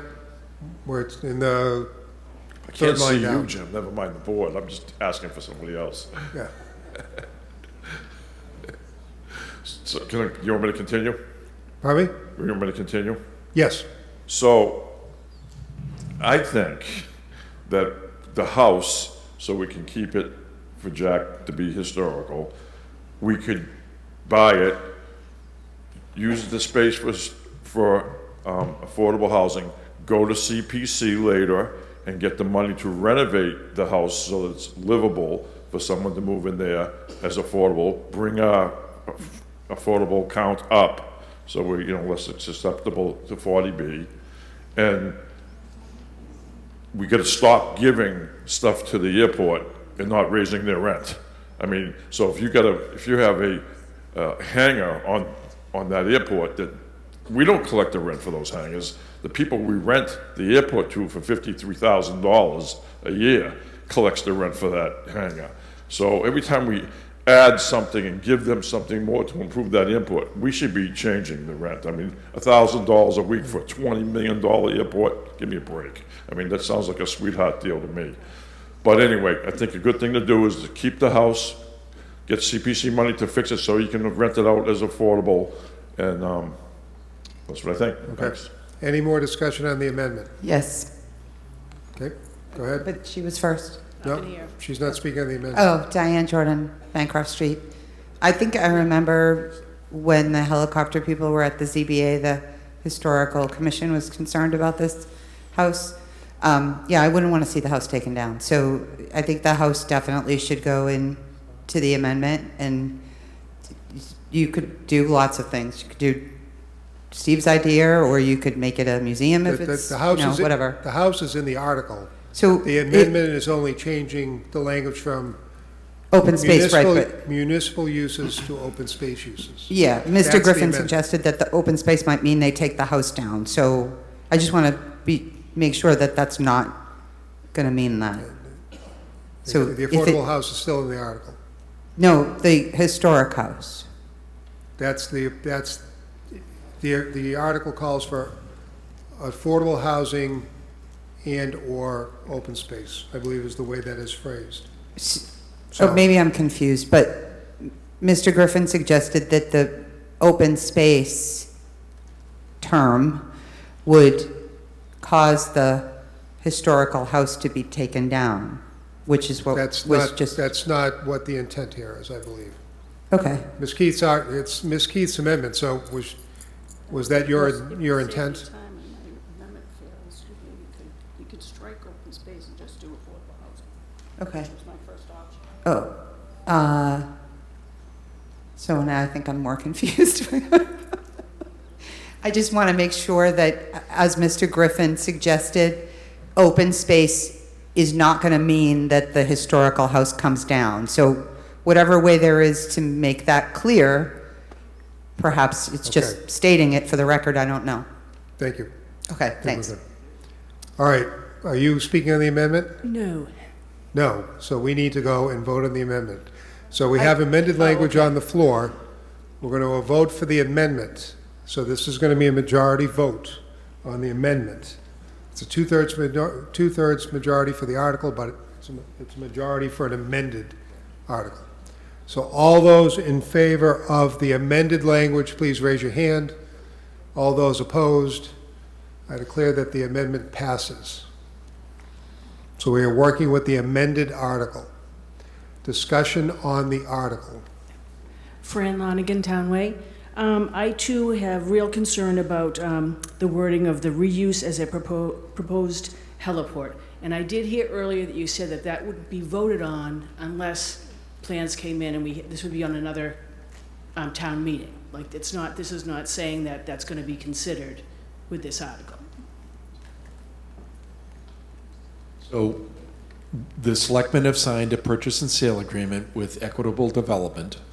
The purchase and sale agreement is contingent upon a town meeting vote to authorize the acquisition of the property and the borrowing of the money. Equitable Development has agreed that they will withdraw their request, sell us the property, and the property will now, if passed, be either affordable or in open space purposes. And the lawsuit will be over, they'll get their money, and this property will be limited to those two uses. Okay, so the heliport, with that change of amendment, then the heliport is no longer even, The town is not the amendment here is to acquire for open space or affordable housing purposes or. So that might mean that a portion of the site is open space and a portion of the site has an affordable unit or two. But that'll be determined. It'll have to be one of those two uses. So, no okay. heliport. no, absolutely no, okay. That's what you're being asked to vote on. It's just unclear because it does say here and also I just wanted to touch base too about the rent at the airport. That's beyond the scope of the article. But it was brought up earlier tonight that somebody brought it up saying it was around $52,000 that I heard last night, but it was never clarified. And then he spoke again saying it was $1,000 a month, saying it is $52,000. Or is the $52,000, was that all the money the airport gives the town? This is beyond the scope of the article. We're talking about buying a piece of property. We're not discussing the airport. So if you can give a real... The only thing So I'm saying... the airport is leased to a company called Shoreline Aviation. Right. They pay rent to the town via its airport commission. They also employ two people, an airport manager and an assistant manager, and pay for their wages and their benefits. They also have maintenance responsibilities in connection with the airport, and they have obligations to make certain capital improvements to the airport. So it is absolutely right to say that the rent that we received is $52,000, but the airport does generate other revenue. The airport generates excise tax for sales of jet fuel or Right. airplane fuel. So there are other financial aspects to this arrangement. So it's misleading to say the rent is that amount of money. That's all No, I'm saying. It it's seems like we're- accurate to say that that's the rent, but there are But other. if it's because we're paying them to pay people, then that's not. that- Well, there's a agreement, a written lease that's available, which says that they pay the rent that Mr. Lynch has made clear what it is, but they also have other financial obligations to manage the airport on behalf of the town, so we don't have to employ Right. staff and So- things of that So nature. that money, and I know we're not, but so that money, I'm sorry, that money, 52,000, is also part of the money that they give the town to employ those people. So it's really not their rent, is all I'm saying. It's misleading to say Right. the 52,000 is their rent, when it's not, it's their expenses.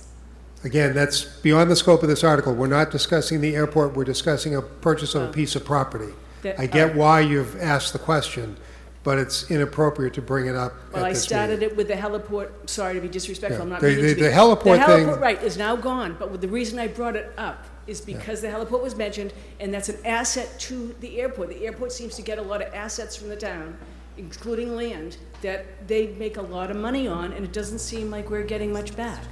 That's Yeah, okay. So we're discussing the main motion. I did have an individual say she wanted to move the question. I think we're premature right now. We need a little discussion on this, but I think we've talked about this quite a bit, so we should wrap things up. Mr. Stewart. Building Commissioner, Highland Street. I just wanted to clarify a couple of things. So this property is separate from the airport.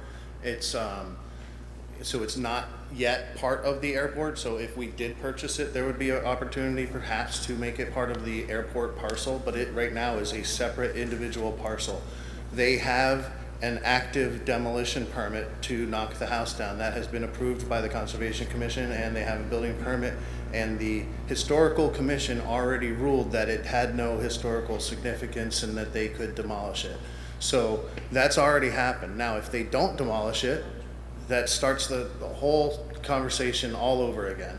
And anybody that does want to demolish it would have to go back to the Historical Commission and go through that process, which they may have a different determination based on a lot of the public feedback. The other thing to note that this property is in a flood zone. So it's currently before the ZBA for a special permit to add several thousand yards of fill in order to create this. And that's also got to go through the Conservation Commission as well. So we have an opportunity here to not fill all this land, to not permit it before we purchase it, and instead save us from going through all the permitting and costing ourselves more money afterwards. But it is in a flood zone, so any rehabilitation of that structure, the existing structure, will also fall under all the floodplain construction requirements for substantial improvement, and that any new building will also have to be elevated on that property. So that's my comment. Thank you. Okay. Jacob Qualter, Oakleaf Drive. Question about the heliport. Has an aviation study been done at all? Like, is it even possible to build a heliport down there? Because I've traveled down that street many times and it seems it's pretty close to a public roadway. The owner of the property, Equitable Development, filed an application which was supported with civil engineered drawings that claims or purports to claim that they could locate a heliport there with enough room to store 2 helicopters and a hangar and have an office building attached to the hangar. The process has been on hold since there's been an agreement.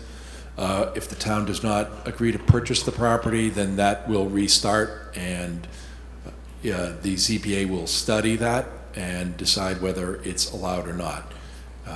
So the applicant and the owner are contending that they can, by right, locate a heliport on that property, even though it's only 1 acre in size.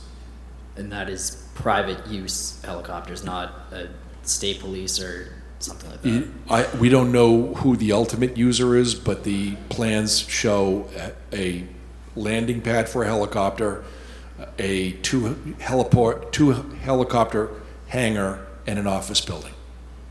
Okay, thank you. Ms. Maglio. Yeah, Priscilla Maglio, Arlington Street.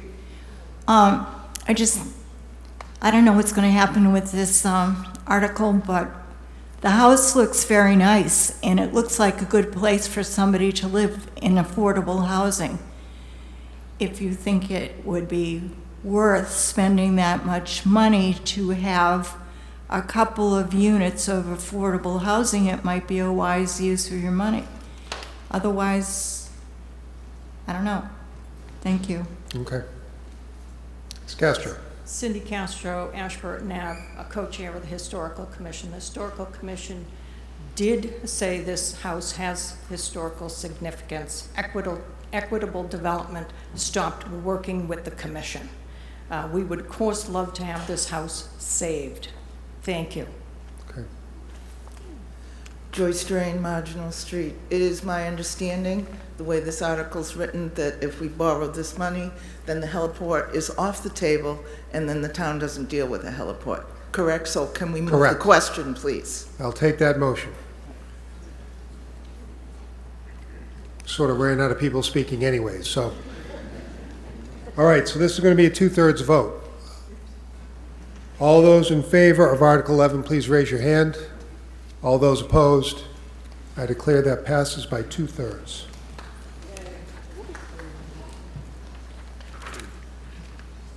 It's 3, right?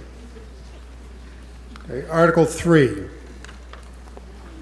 The selectmen moved that the town vote to amend the Marshfield Town Code Division 2 Personnel Chapter 188-11 by replacing the existing Schedule A compensation plan with the Schedule A compensation plan FY 2026 as printed under Article 3 on the October 20th, 2025 special town meeting warrant.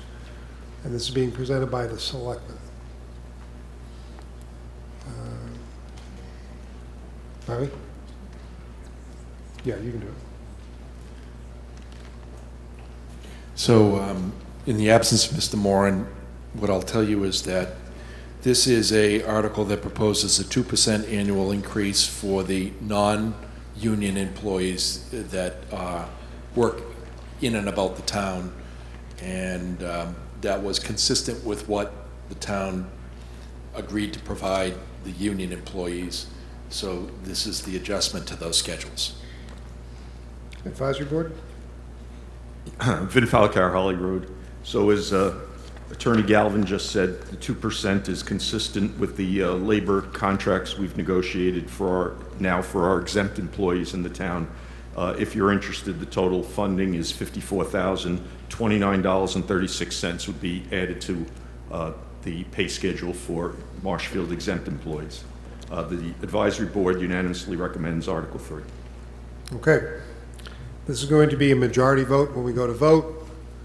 Discussion from the floor. Seeing none, I'll go to a vote. All those in favor of Article 4, please raise your hand. All those opposed? Article 3, I'm sorry. Article 3 passes. And Article 32. The Board of Public Works moves that the town vote to appropriate the sum of $75,000 for the purpose of maintenance of town-owned playgrounds to employ, in compliance with Mass General Law, Chapter 30B, a licensed playground contractor to make necessary repairs, and to meet this appropriation to transfer said sums from free cash, and further that said sums being expended by the Superintendent of Public Works under the direction of the Board of Public Works. Mr. Patterson. Mr. Moyer, thank you. The purpose of this article is to start a fund or some cash to put aside for the playgrounds that we never did in the past. In the last 11 years I've been here, we haven't done this. And whereas we put almost $500,000 into these these playgrounds, rehabbing them, I think it would be a good idea to start putting some money aside to maintain them over the years as we go along. Now, this is something I want to have put into the budget, the DPW budget going forward, but when we come up with this thought, it was after the FY26 budget was already formed, so we're going to try and do that for the FY27 budget. Okay. Advisory Board? Don McAleer, Winslow Cemetery Road. The advisory board recommends approval of this article, and I would simply repeat what Mr. Patterson said. We put all that money into buying on the playgrounds. It only makes sense to appropriate something to maintain them. Okay, thank you. So this is going to be a majority vote. Discussion from the floor. Bonnie Owens, Old Main Street. I have school-aged children, and I have volunteered with the PTO at Amesway School. Several years ago, we had a nor'easter that ruined a piece of equipment there that was only about 3 or 5 years old. And we've had a number of tetherball and funnel ball that have been broken, and it was with the PTO, I got those items replaced through insurance, and they've been sitting in the closet at PTO for several years with a lot of people going like this saying, you know, it's not the custodian, it's not the DPW, nobody knows who to install it, so it's just sitting in a closet. I think having this fund in place would enable that equipment to finally be installed and have the broken stuff removed from the playground, because we do have incidents of kids playing with the broken funnel ball, dragging it across a playground, and I would rather see that stuff replaced. We already paid for it. It was paid for to be replaced through insurance, so let's just get it installed. Okay, thank you. Mr. Kelly. Eric Kelly, Peterson Path. Is it possible for this money to be in a separate account under the playground committee?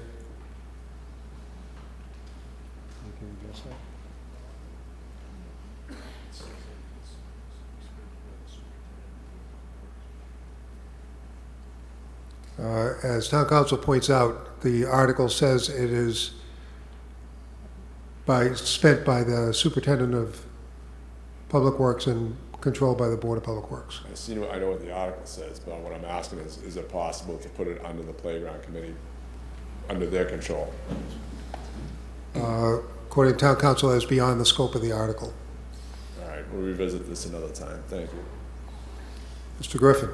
Just a quick question. Why do we not use this from the programs, the recreation department? Why is the $75,000 in the future not come from the income from that account? Just my suggestion. It's maintained by the Department of Public Works. It's not maintained by the rec department runs the programs. They do not maintain the playgrounds. If that's what you're referring to. So you can't use the funds for that then? To repair.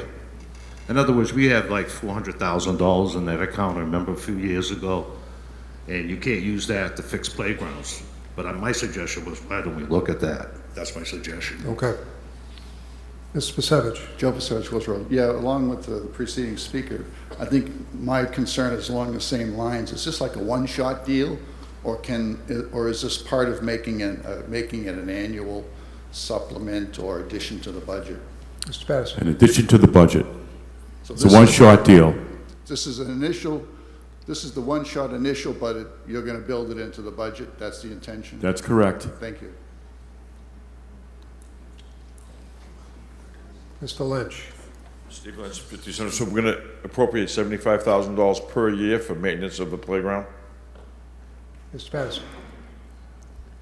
It depends. I mean, this is the first time we've done it, so I picked $75,000 because I know we had the cost of the equipment to replace it. Going forward, it may change, it may be less, it may be more. I can't answer that right now, but we're going to build it into the budget as we go into the FY27. So does it cost us more or less to hire another employee than $75,000? Why don't we just hire another guy whose job is just to maintain the playgrounds? Because they're not certified. Miss Owens, call me up. I'll come down and install that stuff in the playground for you, for free. Okay. Seeing no further discussion, we're going to go to a vote on Article 32. This is a majority vote. All in favor, raise your hand. All opposed? I declare that that passes by majority. 33 on deck.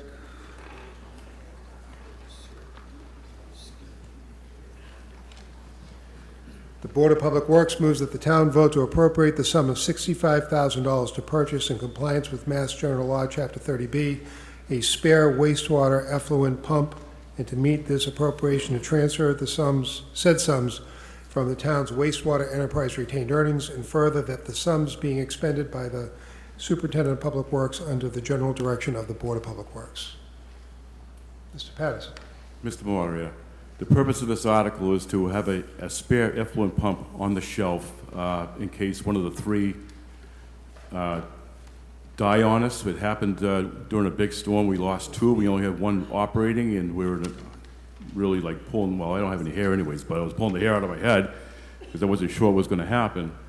And the biggest issue is it's 30 weeks lead time to try and get one of these pumps on the shelf, so we want to have one as a backup. Okay. Advisory Board? Advisory Board recommends approval of this article. Without this pump, there could be catastrophic consequences. Okay. There's going to be a majority vote when we go to a vote. Any discussion from the floor? Seeing none, I'll go to a vote. All those in favor of Article 33, please raise your hand. All those opposed? It's amazing how everybody agrees when it comes to effluent. Okay, we're on to Article 8, I'm sorry. My eyes are getting blurry.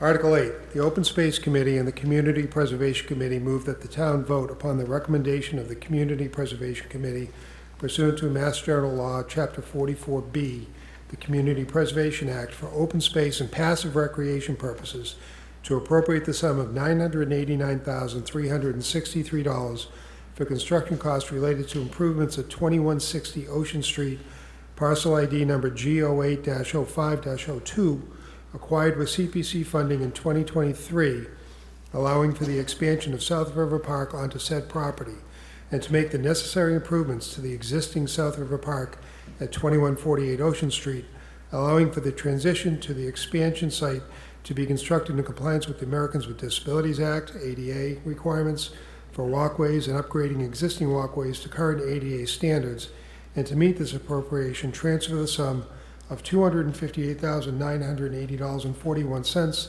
from CPC's open space reserves and the sum of $730,382.59 from the CPC undesignated fund reserves, said funds to be expended under the direction of the Open Space Committee and Community Preservation Committee. Good evening, Dennis Kelleher, 49 Marshfield Drive, Chair of the CPC. I bring our third and final article before you tonight, and before I turn it over to Susan Karen to give a brief overview of the project itself, I'll just remind town meeting that this has been an ongoing project that the town has supported thus far. Just to level set, again, if you're at McDonald's across the street, there's a Shell gas station. To the left of that is the current South Shore Park. To the left of that is an unbuildable, unsiteable piece of property, and that is what this park is going to be expanded to. 2 years ago, October 23, the town approved CPC funds to purchase the land, which we did. In December 2024, the town meeting approved funds to design this, and this final ask is for the production and development of the park itself. I will agree with some of the speakers yesterday when I was up here doing the other articles. These price tags are pretty significant. However, when we're building town projects, because of the prevailing wages, the permitting requirements, and just the scope, the price tags are high, and we really can't compare it to kind of home improvement projects that sometimes some of us try to do.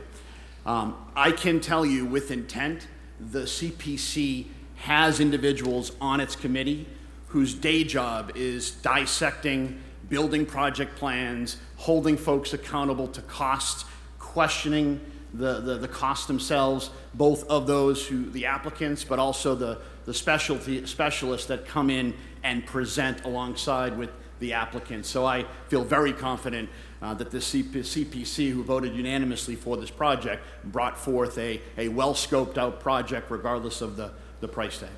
But I'll turn it over to Susan to pitch the project. Susan Karen, Open Space Committee. As you can see from the slide above, it has the breakdown of the total cost. This works. Included in the construction costs of this are the estimated, the construction costs are estimated using prevailing wages, which are required by law. Contributing to the cost for the park itself is the need for demolition and disposal of existing concrete foundation walls, a slab, and a degraded driveway and walkways in the existing park that will be upgraded for ADA compliance. The bid and construction phase services are $58,280. That includes professional design, engineering, and environmental oversight of the project to ensure conformance with bid documents. Because the site is in a regulated area with soils containing coal ash, it's important to have the consultants document that the work is being done properly. The improvements to the new site will complete the South River Park and serve as the central feature of the South River Greenway, a planned future contiguous walking path along the river. The Greenway project is intended to establish pedestrian access to a river trail connecting Main Street to the Willow Street entrance of the Pratt Farm Trail, as well as to the Bridle Trail and the Keble Footbridge. We'll work with Planning, Conservation, and the Recreational Trails Committee to seek easements along the 4 remaining riverfront properties needed to complete this trail. The restored site not only benefits the environment, but will significantly improve the street view and the views from the lower park directly adjacent to the Veterans Honor Roll. The completed park will create a more respectful and inviting location that was intended to honor Marshfield veterans.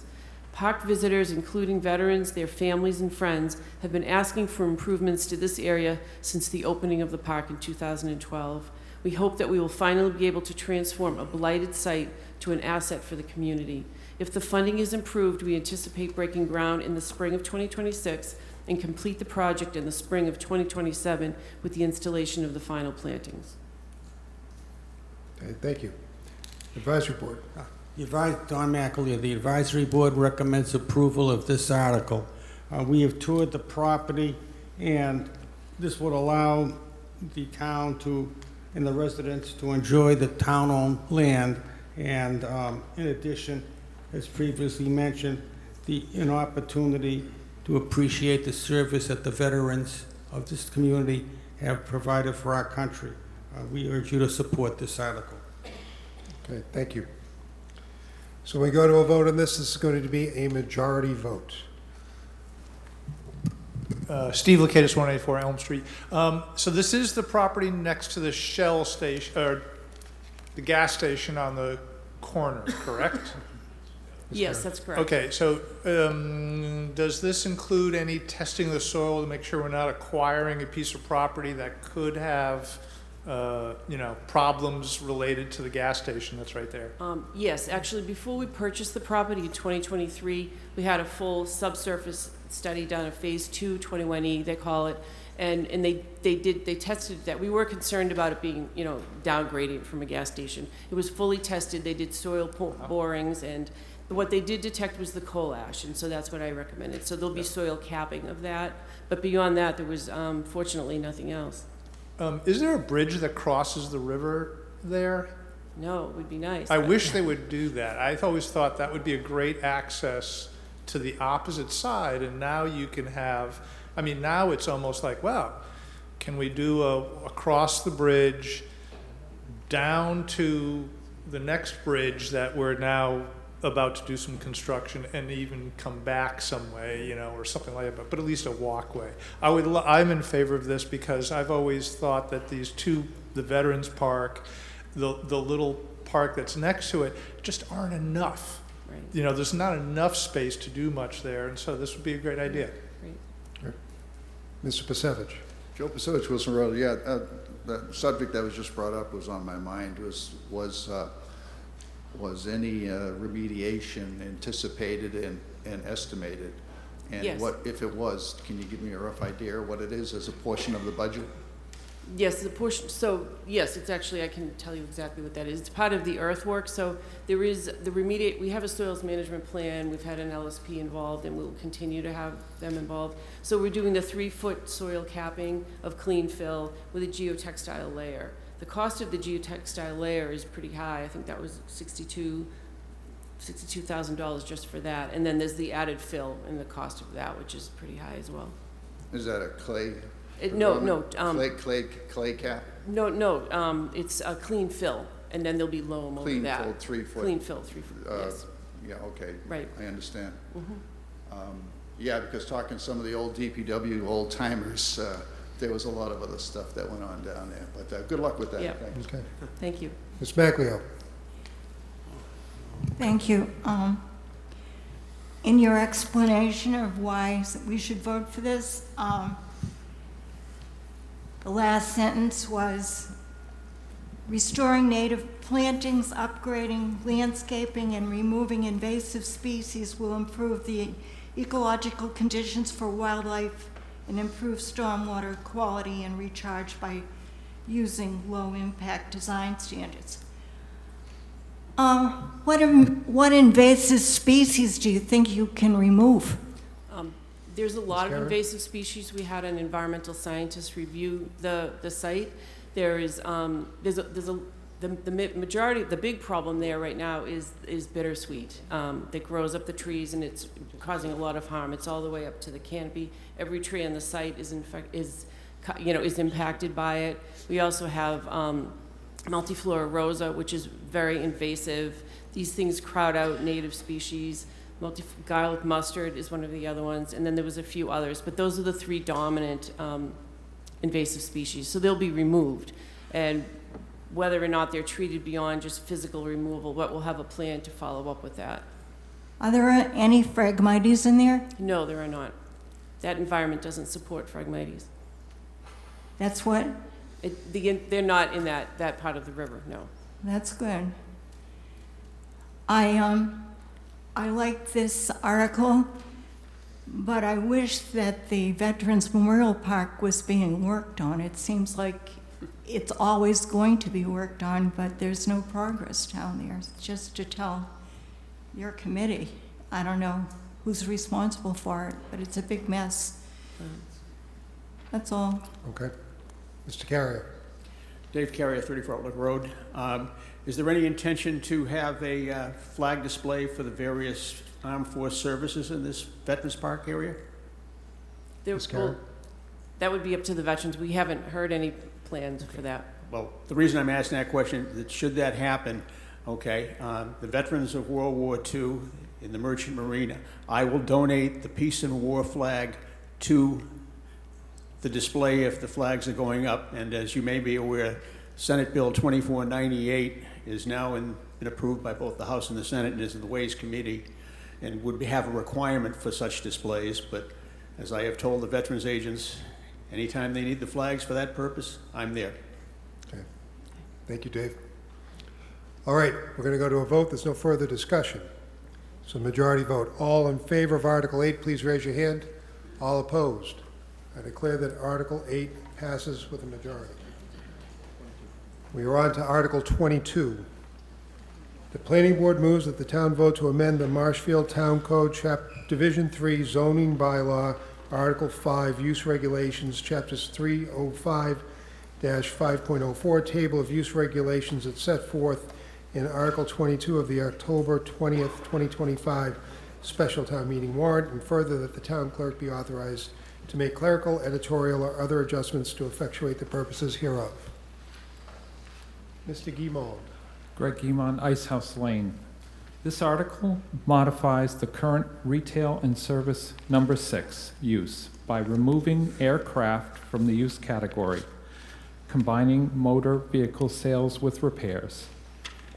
And it would remove these uses from the RB district, leave it as a permitted use in the B2, and allow it in the B3 by special permit and by right in the industrial district. Planning Board voted 5-0 in favor. Okay.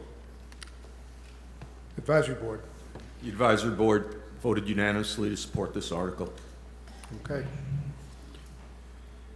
So this, again, it's a planning article. It's going to be a 2/3 vote when we actually go to a vote. Mr. Pamela. Hi, Matt Pamela, 2 Missouri Street, Marshfield. I'm curious about the B3 business zone. I know we spoke yesterday. It's a very small zone in Marshfield. There's only one B3, is that correct? Two? Yeah. So the one that I'm interested in is down in Ocean Bluff and runs from the coastal gas station down halfway down the road, the numbered roads. That B3 has two auto shops in it, for lack of a better term. I was curious why that is going to be special permit and not just permissible use. I know those businesses have been there. One of them that I'm aware of is getting close to 100 years that they've been doing that type of business in that property. Mr. Guimond? So currently, that's a prohibited use in the district. So we're making it a special permit versus prohibited. And that does allow the town to do review on the properties and to make sure that there's buffers for the residential properties surrounding them. So I just don't understand why special and not why not permitted. Mr. Guimond? Because that B3 district has been reduced. Now the majority of it is now R3. That was 2 town meetings or 2 years ago. There are residents in that area, and unlike the business B2 district, which has the McDonald's and everything else in it, and the gas stations, there are more residents that are abutters. So my concern, those businesses have been there longer than, I would say, the majority of those homes. So you're taking a business district and you're squeezing businesses out for residents? Is that the intent? No, the intent is, first of all, those businesses are grandfathered, as we mentioned yesterday. Second, right now, they are prohibited. By making them special permit, we're being more permissive.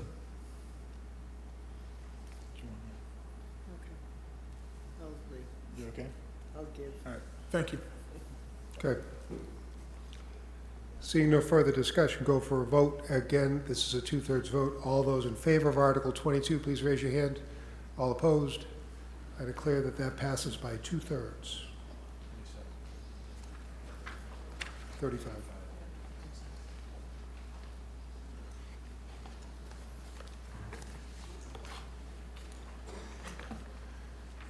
Article 35 is up. This is a citizen petition article.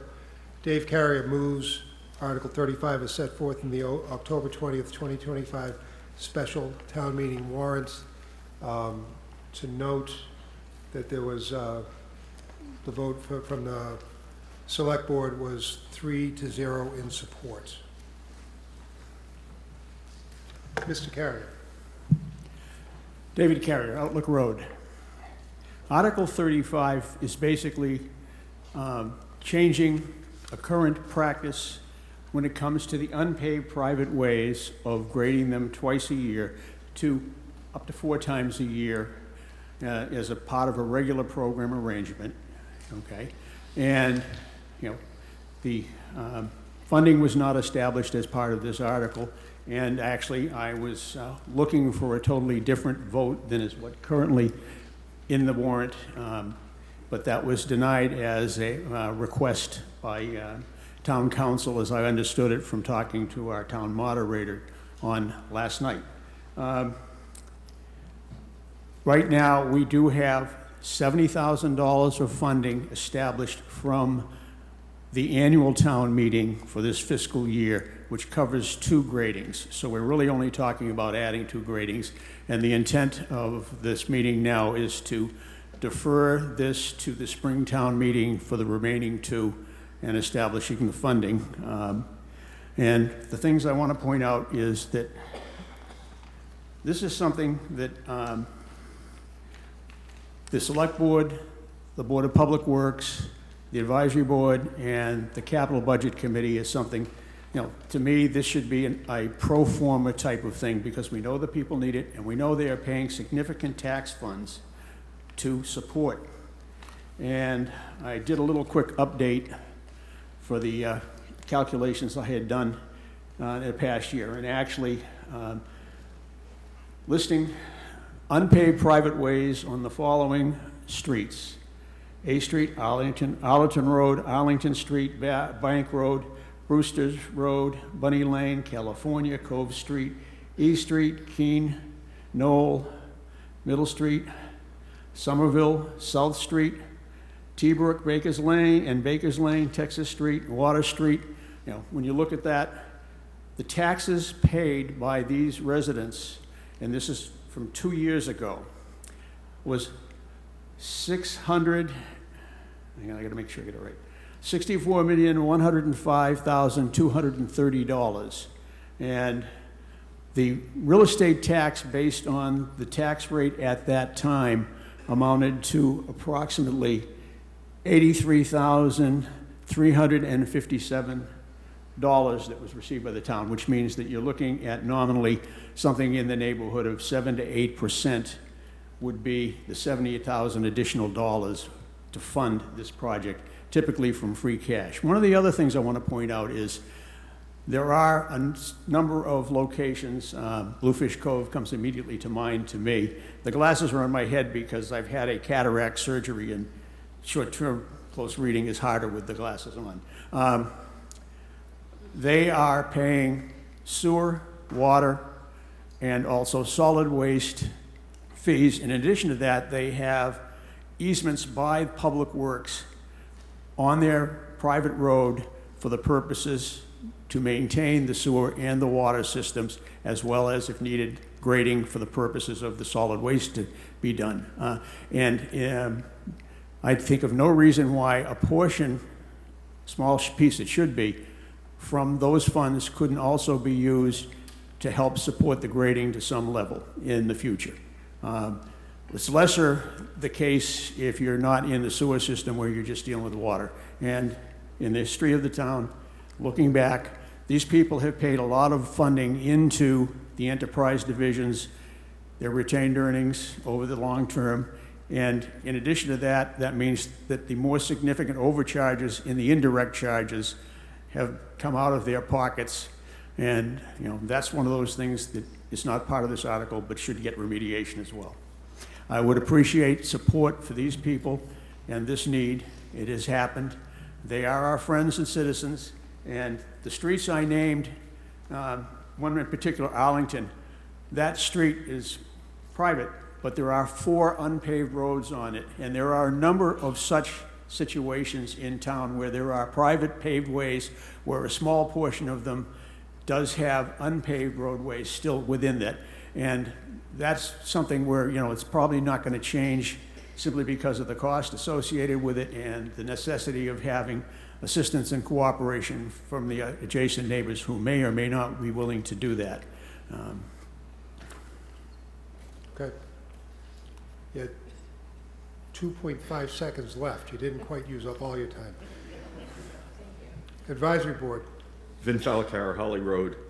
So if you look at the article, and this is how I started my analysis, I see the word capital funding 3 times. Maybe it's in there more, but I saw it 3 times, so I kind of got the drift that the citizens petition was seeking capital money to regrade private roads that are not paved. So the codifying the use of public funds to maintain private roadways throughout the town is a little troublesome to me, because trying to in IRS speak, capital funding has to improve something. So if we were looking to put tar on the road, improve the roads to make them paved and whatnot, that's a capital investment. Just grading a dirt road is not a capital investment. That's an O&M investment, an operational investment. So that's my first problem with this article, and the advisory board's first problem. Going on, as I understand it, the DPW has in the past maintained these private roadways only when absolutely required for public safety. Fire passage, police passage, emergency vehicles, things like that. Someone complains that there's a pothole of enormous size. The DPW has other duties is assigned, just found the time and the money to go and fill the potholes. And that's the way it's been. It shouldn't have been coming out of capital funds. That would have been illegal. Funding for this situation has in the past come out of the DPW's established operating budget. So based on that, I couldn't get past it, and I advised the advisory board, and they accepted it unanimously, that we do not recommend the town adopt this article. The funding mechanism is not well defined, or is defined and is inappropriate. Thank you. Okay. I'd like to Mr. respond. Carey, yes. First of all, it's capital money because anything over 35,000 is a requirement from the capital budget committee. That is the term. It has always been that case. That goes back to when I was on the engineering staff in Public Works and when I was superintendent, as well as on the elected board.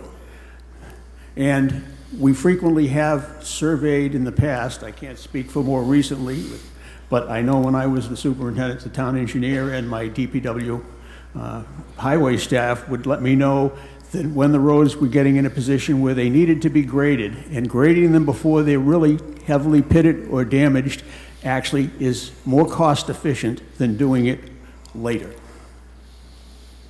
Okay. This is a majority vote, so we're going to go to Jim. discussion from the floor. I'm getting there. I'll call you when I'm ready. Oh, I thought you were going to the vote. So it's a majority vote. We get ready for a vote. Mr. Griffin. I'm in favor of it, first of all, but it doesn't qualify for capital budget. Jack Griffin, 89 Beach Street, chair of the capital budget, and the reason being it doesn't meet the 5-year criteria. The second thing is that I would recommend to the town to relook at the streets again and accept them, because every mile we get reimbursed. And that's all I have to say. Thank you. Okay. Woman at the right microphone. Hi, Catherine Toby, 41 Water Street. I currently live in Bluefish Cove, and if you ever drive down that, the potholes are so large, it's often unpassable. It's dangerous for my son to ride his bike. It's dangerous for our residents who are trying to go up and down the road. After it's been done, it takes approximately 2 minutes for me to leave my house and get to the bus stop. When it's not done, it takes 7 minutes. If you are in a situation where you live at the end of this area, if you're having a heart attack and my neighbor died this year, you're not gonna make it. So that 7 minutes is life and death in this situation. I know it says private road. We have sewer, water, that's all town. Town comes down there to maintain those. So this is a road that is used by the town, not just the residents. Thank you. Thank you. Gentleman at the right microphone. It's you. Sean Teeple, 41 Water Street, Catherine's husband. We have lived there for about 4 or 5 years now. We've seen it go from kind of bad to really bad to get fixed to, and it depends. And sometimes, like you say, it's deeded for 2 times a year, but we've seen it done where it's gone a whole year without being done. And whatever the reason, it doesn't get done. Road gets really, really bad. And that 7 minutes is, I think that's sparing because it gets really bad. And being a Boston firefighter for 23 years, I know that rapid response changes a person's, or can be somebody's life or death experience. So having a fixed road or having these roads fixed should be considered, you know, it's a life safety hazard. So I would appreciate it if you looked at it that way. Okay. Hi, I'm Susan Caristier. I'm in the Cove as well on East Street. I've been there for actually almost 14 years. The roads this past year was the worst I've ever seen them. They're not even potholes anymore. They're craters. Catherine said 7 minutes. I say close to 10. I'm a retired nurse, 42 years. I've worked in the ER. Time is of the essence. Somebody has a cardiac arrest, a stroke, you're talking 4 minutes for brain cells to start to die. CPR, sure, that can prolong things, but that ambulance takes 7 minutes, or axle breaks because they're going down the road and they hit, or they're in the ditch on Cove Street. How much time is that? It's a lot of time. I think whether the criteria or whether wherever the money's going to come from, the capital funds, whatever, the town needs to figure it out. These roads need to be done more than twice a year. They say up to 4. Yes, sometimes maybe, sometimes not. But we need to be heard and looked at because this is an issue for life, like Sean said. Thank you. Okay. Lady at the microphone. Hi, Kimberly Musto, 31 Water Street. I actually had to call the fire department last winter at 5:04 in the morning. My whole house, the alarms were going off. And if it was the day before, they wouldn't have been able to get down my street because the plows will not come down our street to plow it because it wrecks their trucks. So they leave us with an unplowed street. I'm just very thankful that it was the next day after they send the big tractor to plow the one path that they plowed down our street. That's all I have to say. Okay, thank you. John Conlon, 27 Cove Street. I would just love to make 2 points. Mr. Palacara mentioned the word absolutely necessary, right? Waiting till it's absolutely necessary is too late for all these reasons they just said. I'd like to reiterate Mr. Carrier's point. It makes more sense to have funding and a mechanism in place to maintain these roads before it is absolutely necessary. Thank you. I don't know if you want to respond to that, Mr. Patterson, since you're up there. Yes, I would, Mr. Moderator. I'm the DPW Superintendent, Sean Patterson, and I do support this article. The only question I had, and I think it's why it's being put off to the spring, you can vote on it today, I presume, is the funding mechanism. I don't want to take from another department to fund this. I want to make sure there's a funding mechanism in place that we can use to do this additional work. And again, myself, my colleagues, and the Board of Public Works are in favor of this article.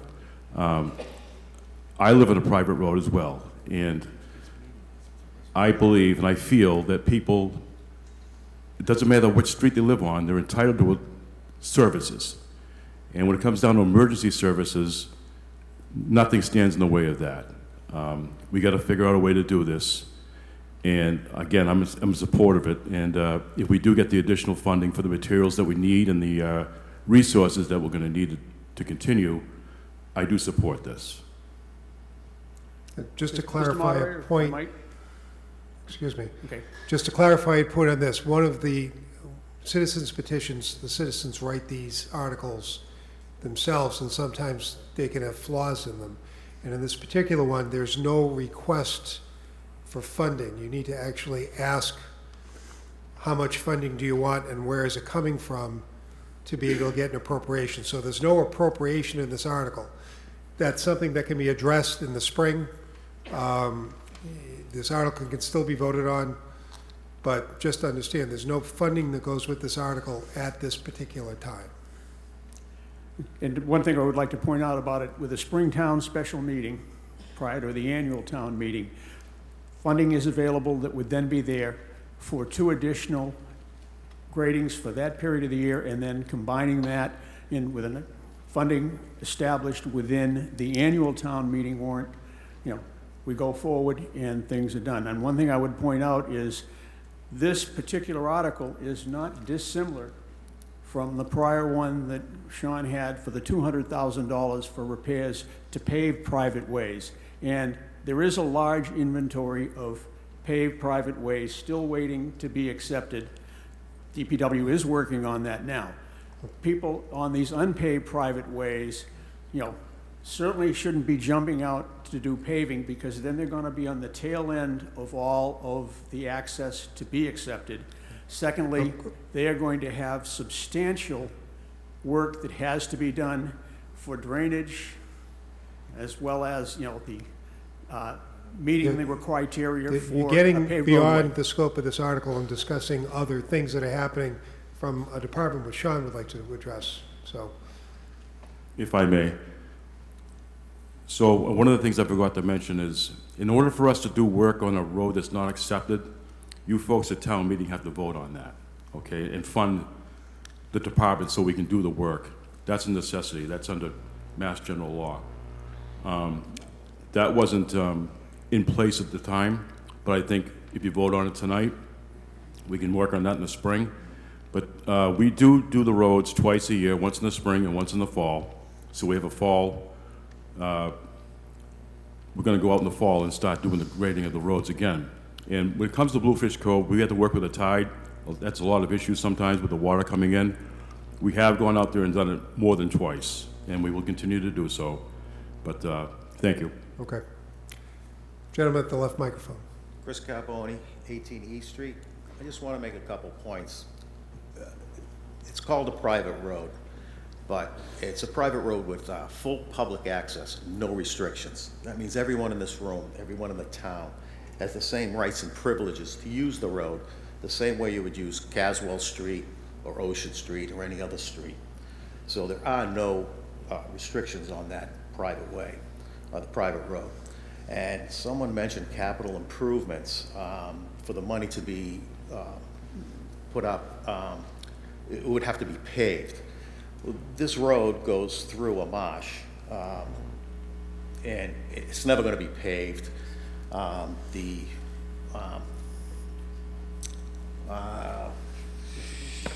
Conservation. Conservation is never going to allow anything to be paved over there because the runoff would be going into the marsh. So as far as capital improvement goes, in paving, it's just never going to happen. But I just wanted to make that clear that there are no restrictions on this road. It is a private road, but it has full public access for everyone. Okay. That's all. Thank you. Thank you. Lady from the Thank left you. microphone. Mira Moscato, Cove Street. Thank you, Dave. Thank you, Sean, for all your comments regarding moving this forward. We're all in support of that at Bluefish Cove, as you know. I am a retired healthcare executive recently, and my job was to look at safety for the past four decades of my life, and this is a safety issue at Bluefish Cove area particularly.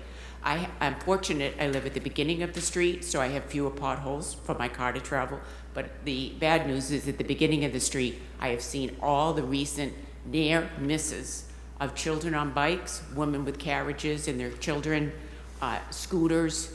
It's a risk for our children and for those who do live at the end of the street.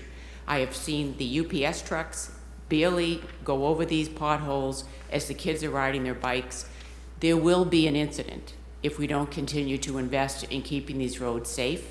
So I just ask folks to move this forward, vote with us tonight. Thank you for your time. Okay, thank you. Mr. Wolf. Michael Wolf, Union Street. Mr. Moderator, we've had discussion about what was in the warrant for tonight and what's going to be done in the spring, and I find it confusing. What are we voting on this evening with this article? Yeah, it's more like a resolution because it's directing future examination. There's no funding source that goes with this article, so there's no way that the DPW can't gain some funding so they can put somebody out in the road tomorrow to be able to do this work. But this would be something that can be brought up in the future in the April town meeting and have a funding mechanism attached to it and have the DPW look at this and then come up with a plan on how they plan to do it. Okay. So we would be voting to accept the language that's published in the warrant. In the warrant, and it is an expression of intent to increase the maintenance of private ways. Is that a fair? That would be a fair assessment. Okay. In that case, I move the question. I accept your motion. Okay, so I've got a motion to move the question. I believe we are all ready to vote on this at this point. So, all those, and this is a majority vote because it's a petition article, all those in favor of Article 35, please raise your hand. All those opposed? I declare that Article 35 passes.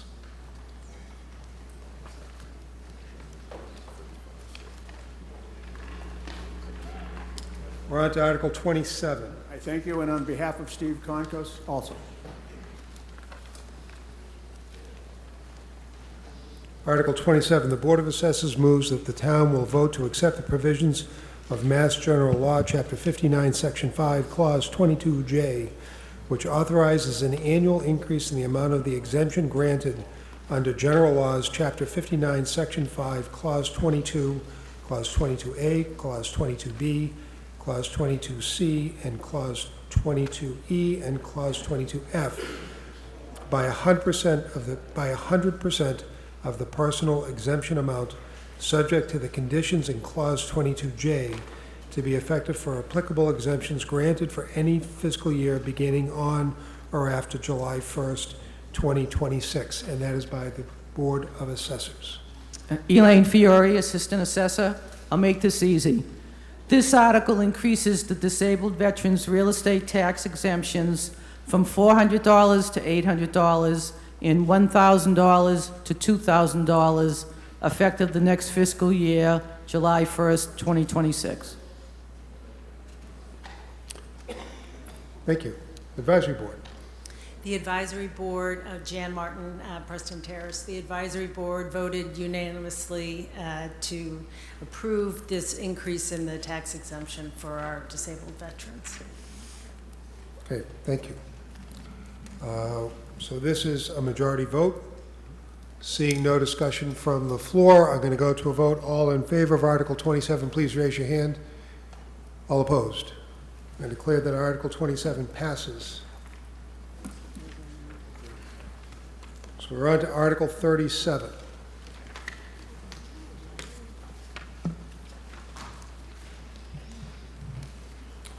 Pamela Keith moves Article 37 is set forth in the October 20th, 2025 special town meeting warrants. This is again a citizen petition. The vote of the Select Board was 0 to 3 in opposition. Ms. Keith. Making a mess. I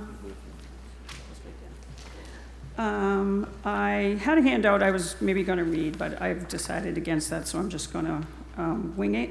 This article that I brought forward is to create a general bylaw. If you read the opening, the intent, the purpose of the bylaw is to establish a framework for proper passive park land uses based on existing laws, history, and votes on which the town's executive and administrative body shall rely when creating more detailed policies for the use of the town's passive parks, public passive parks. I do have a amendment I'd like to make in a couple of places here, since I know Attorney Galvin had some concerns, and the First Amendment would help, but I will talk about those later.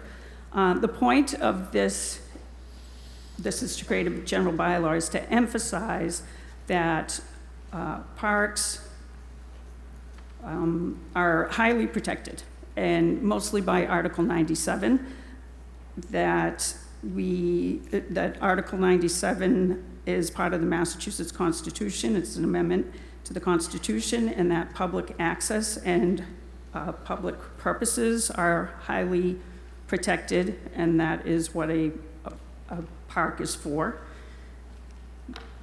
Use policies should be in alignment with the public's rights to use parks. And this is similar to making a statement and emphasizing Article 97 and how important the protecting of public parks is. This is similar to the right to farm bylaw that makes the same type of assertion, that we have the right under Article 97 to have public access to a park and have that park remain protected as it is under the current laws. The next part of the bylaw is about passive parks in general, but also about Harbor Park. Harbor Park was voted at town meeting to be a passive park, and we spent money with community preservation money.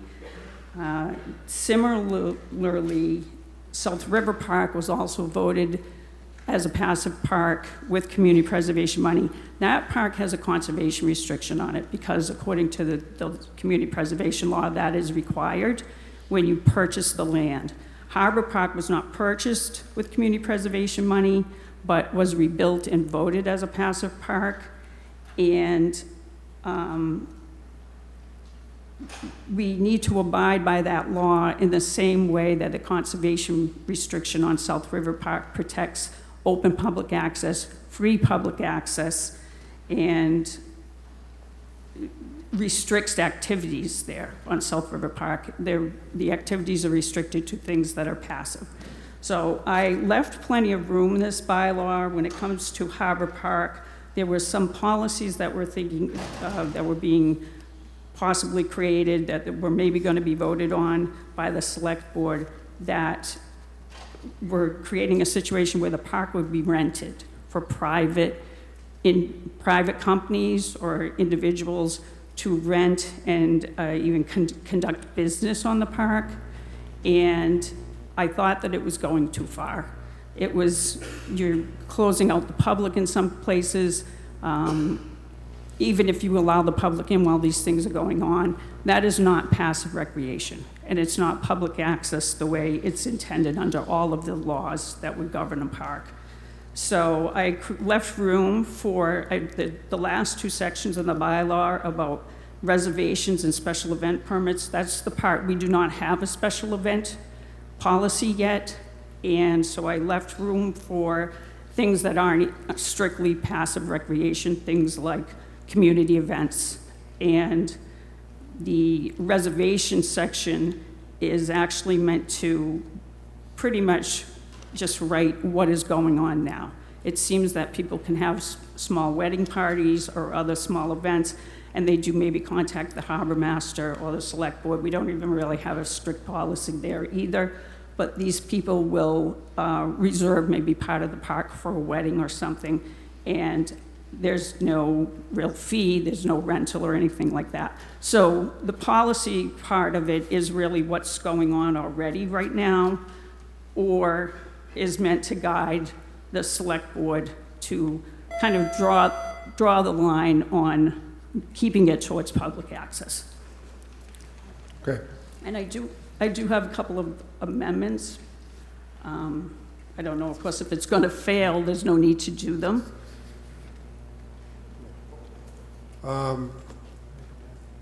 Let's get an opinion from the advisory board first. Vin Falcar, Holly Road. So there aren't many people in the town of Marshfield who would spend their time to write something as in-depth, and so my credit to Ms. Keith here. Very impressive. That being said, the proposed bylaw invokes many additional regulatory requirements to be adopted by the town, including significant regulations that are to govern one particular town park, as she said, Harbor Park.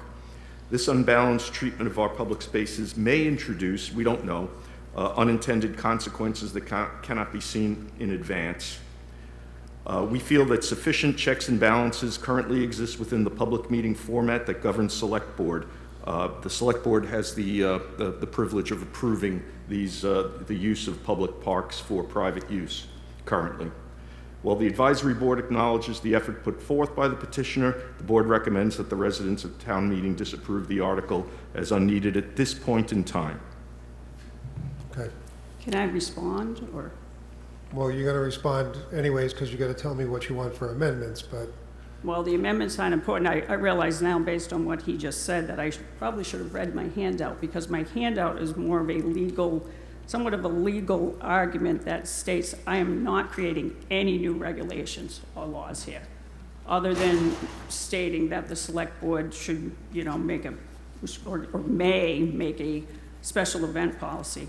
There is nothing in here. It's almost all basically statement. If you read it, it's the statement that we have the right. It's the statement of the laws. It's there is nothing here that directs the selectmen to do anything new, or that creates anything outside of the state laws that already exist. There's already a lot of layers of protections. It's emphasizing the protections of the law. Okay. So what are your amendments?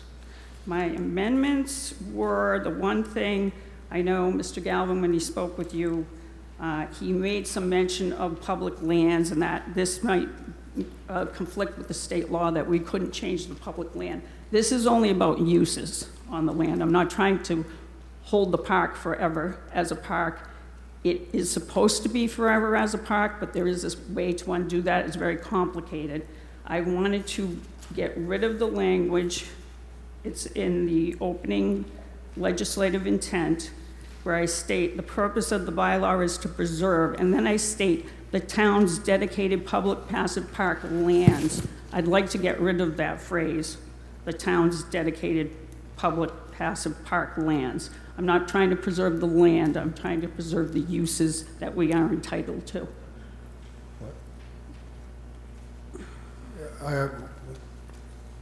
It's up. Where is It's up this? right above where there's, for some reason, the number 41 is there. What section are you talking about in your article? The number 41 on that page, for whatever reason. I'm looking at your article, I know, I'm looking at the screen. and I don't see a number 41. I do. Oh, it's Like 41, four page lines 41, down. okay, page 41.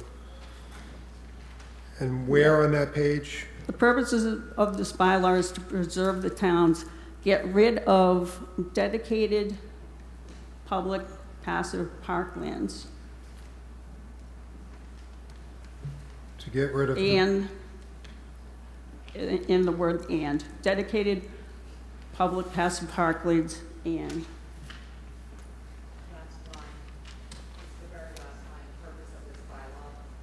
You're striking that sentence? Not the whole sentence, get rid of dedicated, whoever's helping me. Public passive parklands? Yeah, dedicated public passive parklands, and get rid of those 4 or 5 words.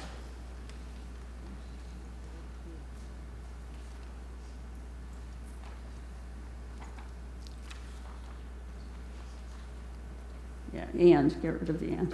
Well, So then it it's- doesn't, It's, then it doesn't read correctly. if you no, it take out the does. It and. will say the purpose of the bylaw is to preserve the town's, no, it's, hold on. All right. Do that, now back up. Get rid of the towns also. Yeah. All right, now it reads, the purpose of the bylaw is to preserve the general public's constitutional right to these special places.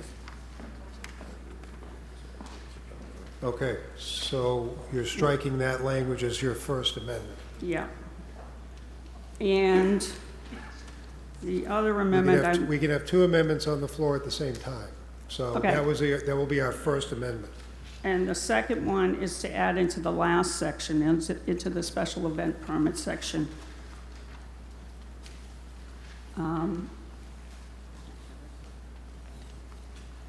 Where is it? After A, at the end of A, at the end of the word park, to just write, it's nine words, large wedding ceremonies may be allowed by this permit. And that's to cover where I did not, I ended up making a section about smaller gatherings and did not allow for weddings, which are things that do happen on So- this park. So those are your 2 amendments? Yes. Okay. We're going to have discussion on the amendments. So it's on the screen. Yep.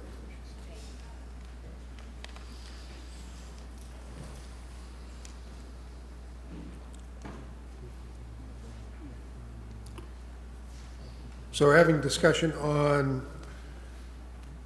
the first amendment, which was striking that language at the beginning. Is any comment, any discussion on the amendment?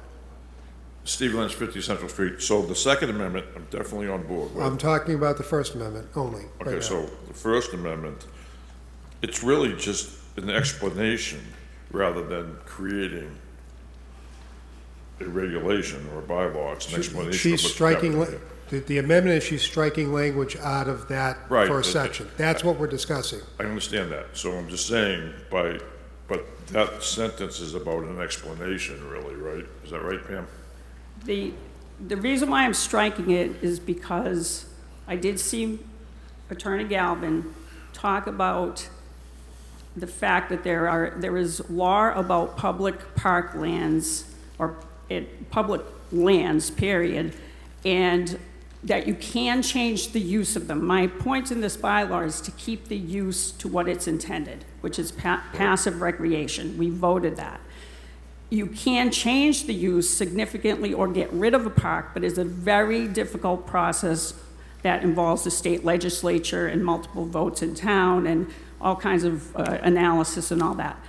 I am not trying to preserve the land. I'm not trying to conflict by saying we will always 100% protect the park land. I'm trying to protect the use of the park.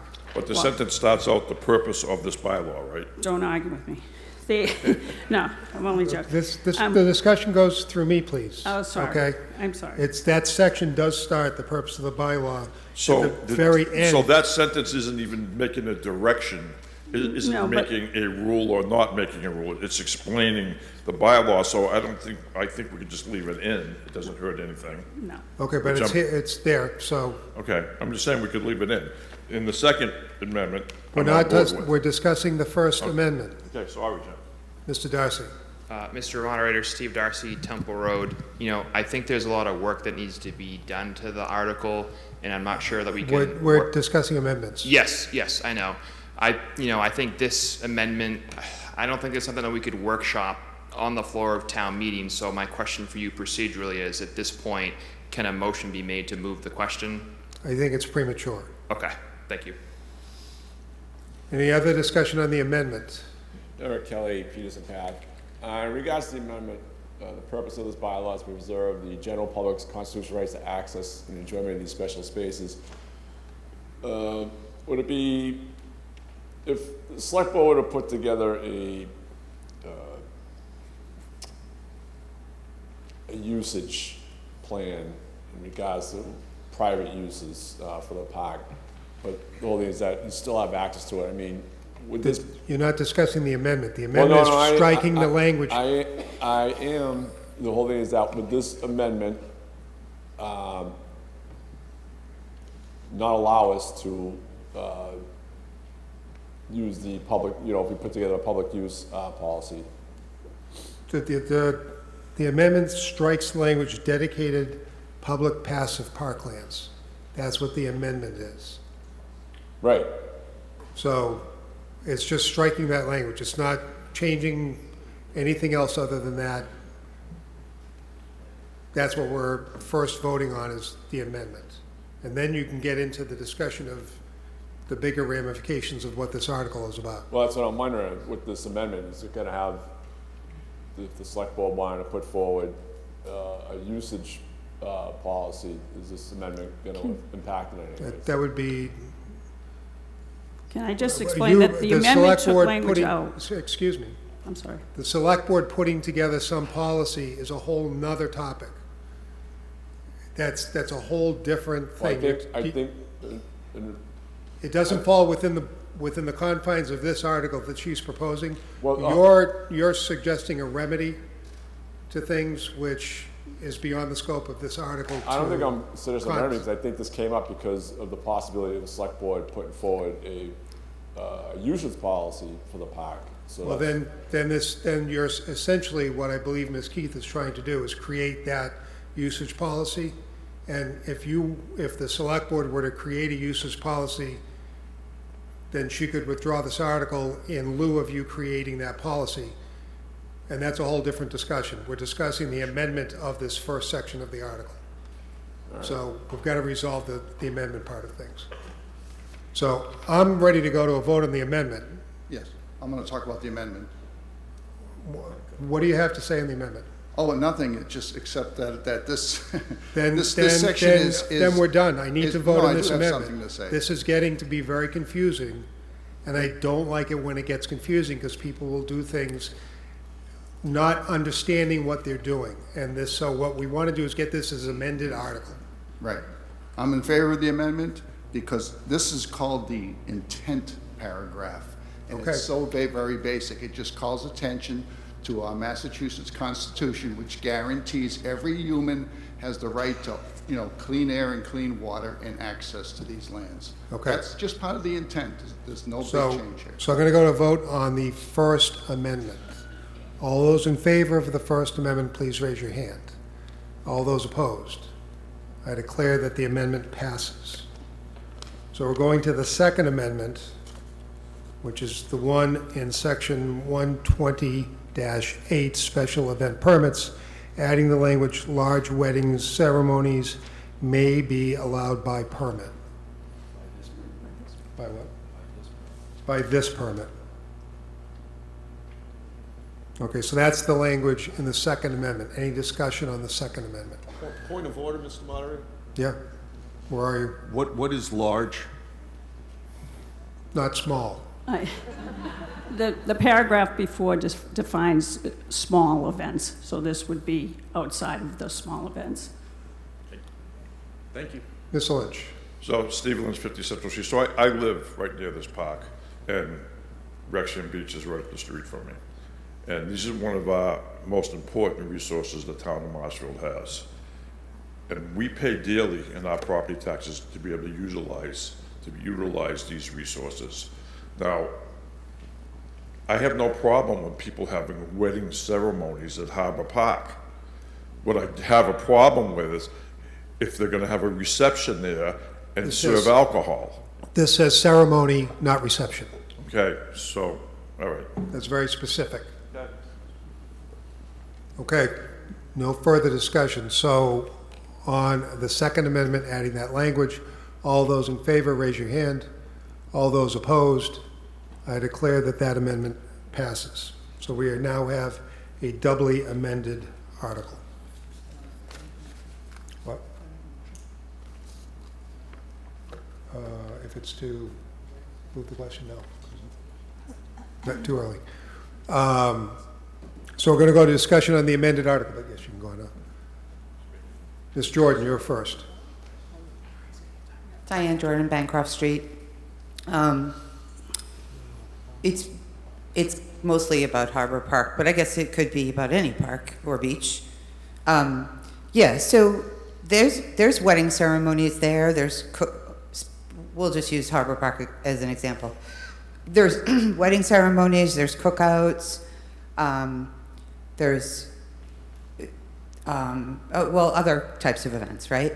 So people just call the harbor master's office and they check the calendar for the date that they want. I've done it a couple times. It's very easy. And then they can make a donation or not.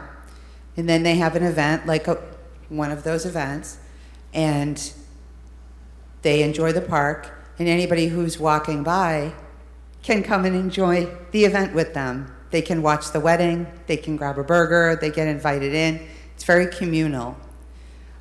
So I really appreciate Pam's efforts on this to tighten up, I guess, the definition so that potentially, I guess, it's not being rented out and it's keeping those nice uses from happening.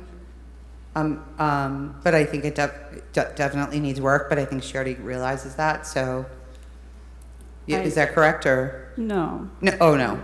Am I wrong? Was I totally wrong? I'm sorry. I'm tired. Ms. Keefe? Well, now, I'm not totally clear on what you said. You seem to kind of be going in one direction and maybe veered off at the end, but this is not to limit at all. No, I know that. Community-type events. Right. This is to keep any events of either those types and natures you were talking about, cookouts, families, weddings, but then to limit commercial events, commercialization, monetization of the park, and renting out to private events that are closed to the public.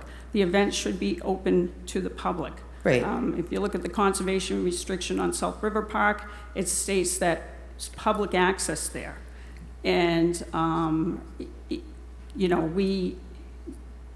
any event here should be open to the public, like we usually use the town green. You'll see that it's public events. The public is free to come in and free to go.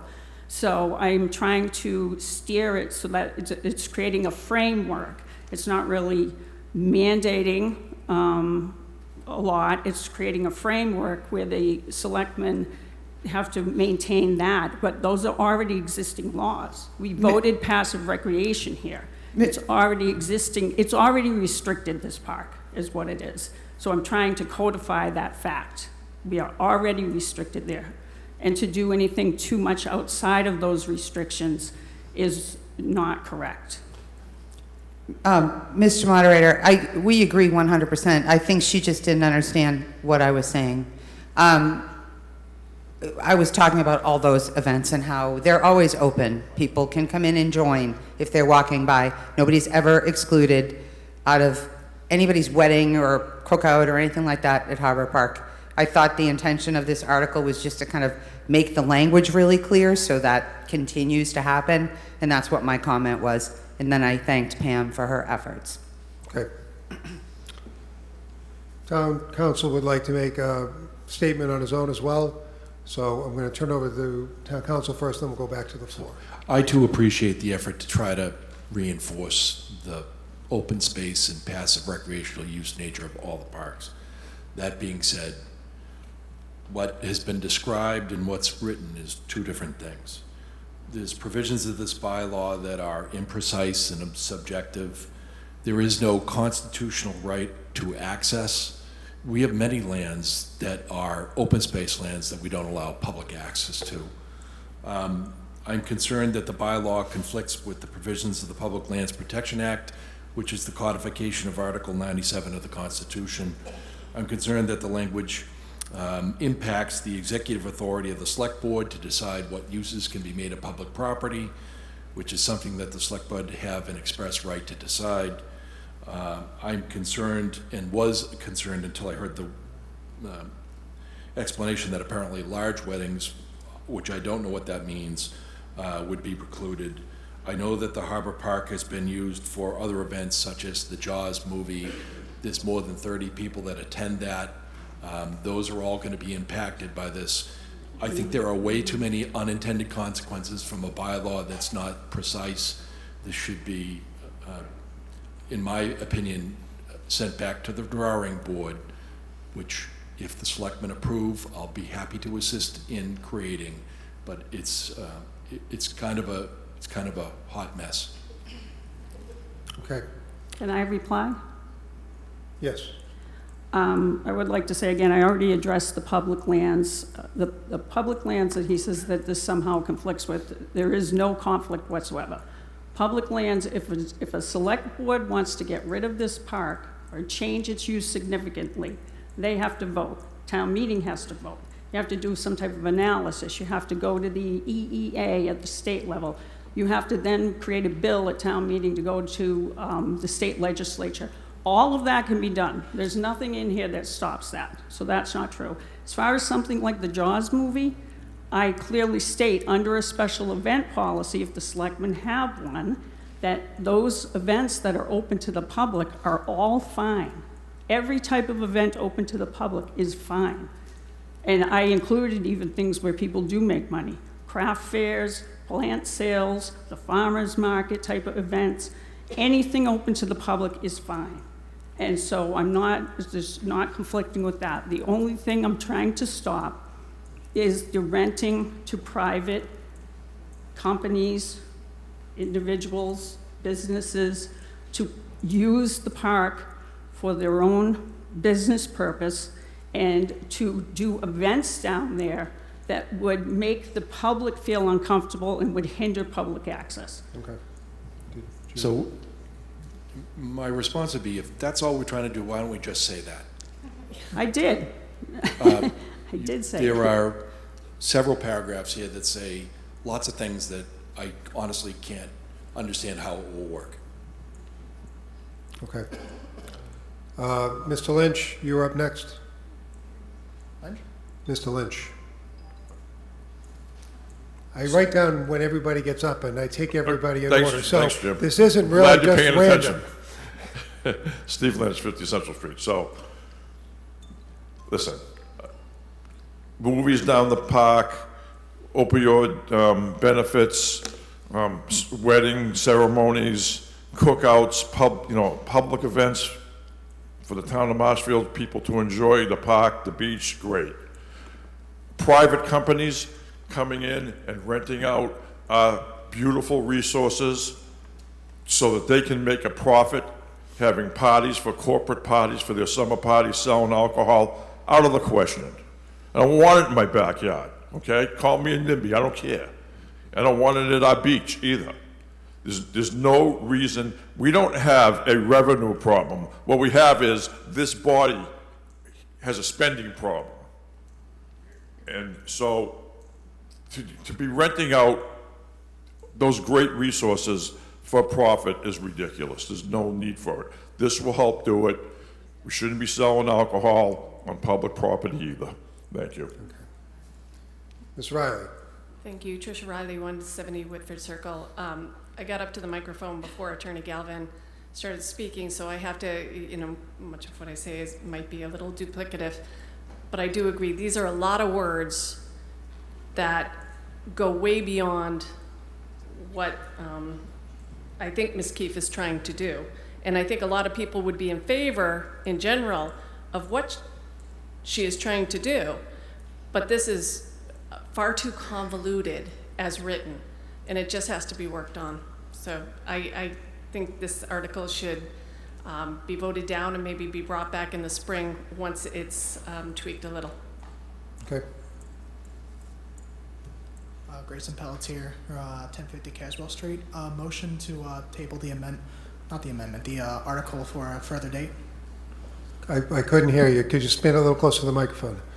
Motion to table the article. Motion to indefinitely postpone the article. That would be the proper word. All right. I need to refer to town council on that because it's a legal motion. Okay, that's a legal motion. I don't know that I've actually ever fielded that motion. Point of an order, article. is that also applied to public petitions, citizen petitions? I'm still working this out. Thank you. I'm still, so a citizen's petition, can you do that? Okay, town council says that that's a viable motion. So I'll accept that motion. We have a motion on the floor to indefinitely postpone the article, which I'm assuming would mean that this would come back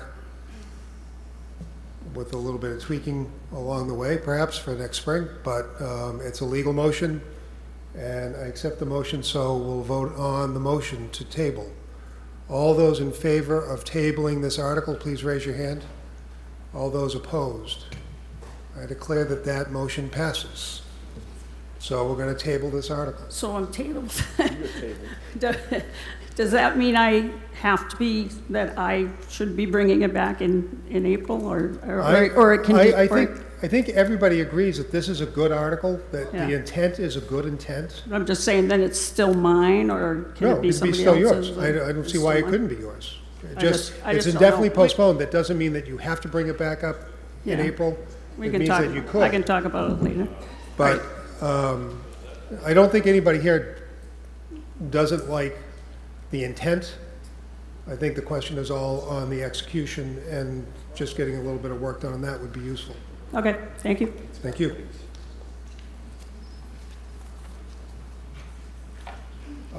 Next article is 36.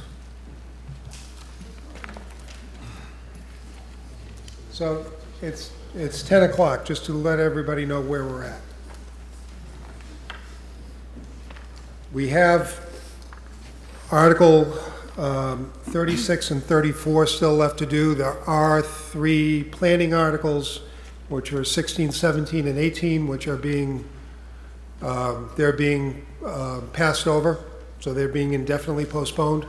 And I think for right now, just for purposes, I'm going to go recognize Articles 16, 17, and 18, and recognize that the planning board is passing over those articles. They're going to be indefinitely postponed, and I will declare that those articles are being tabled. They're being indefinitely postponed until some future date, perhaps.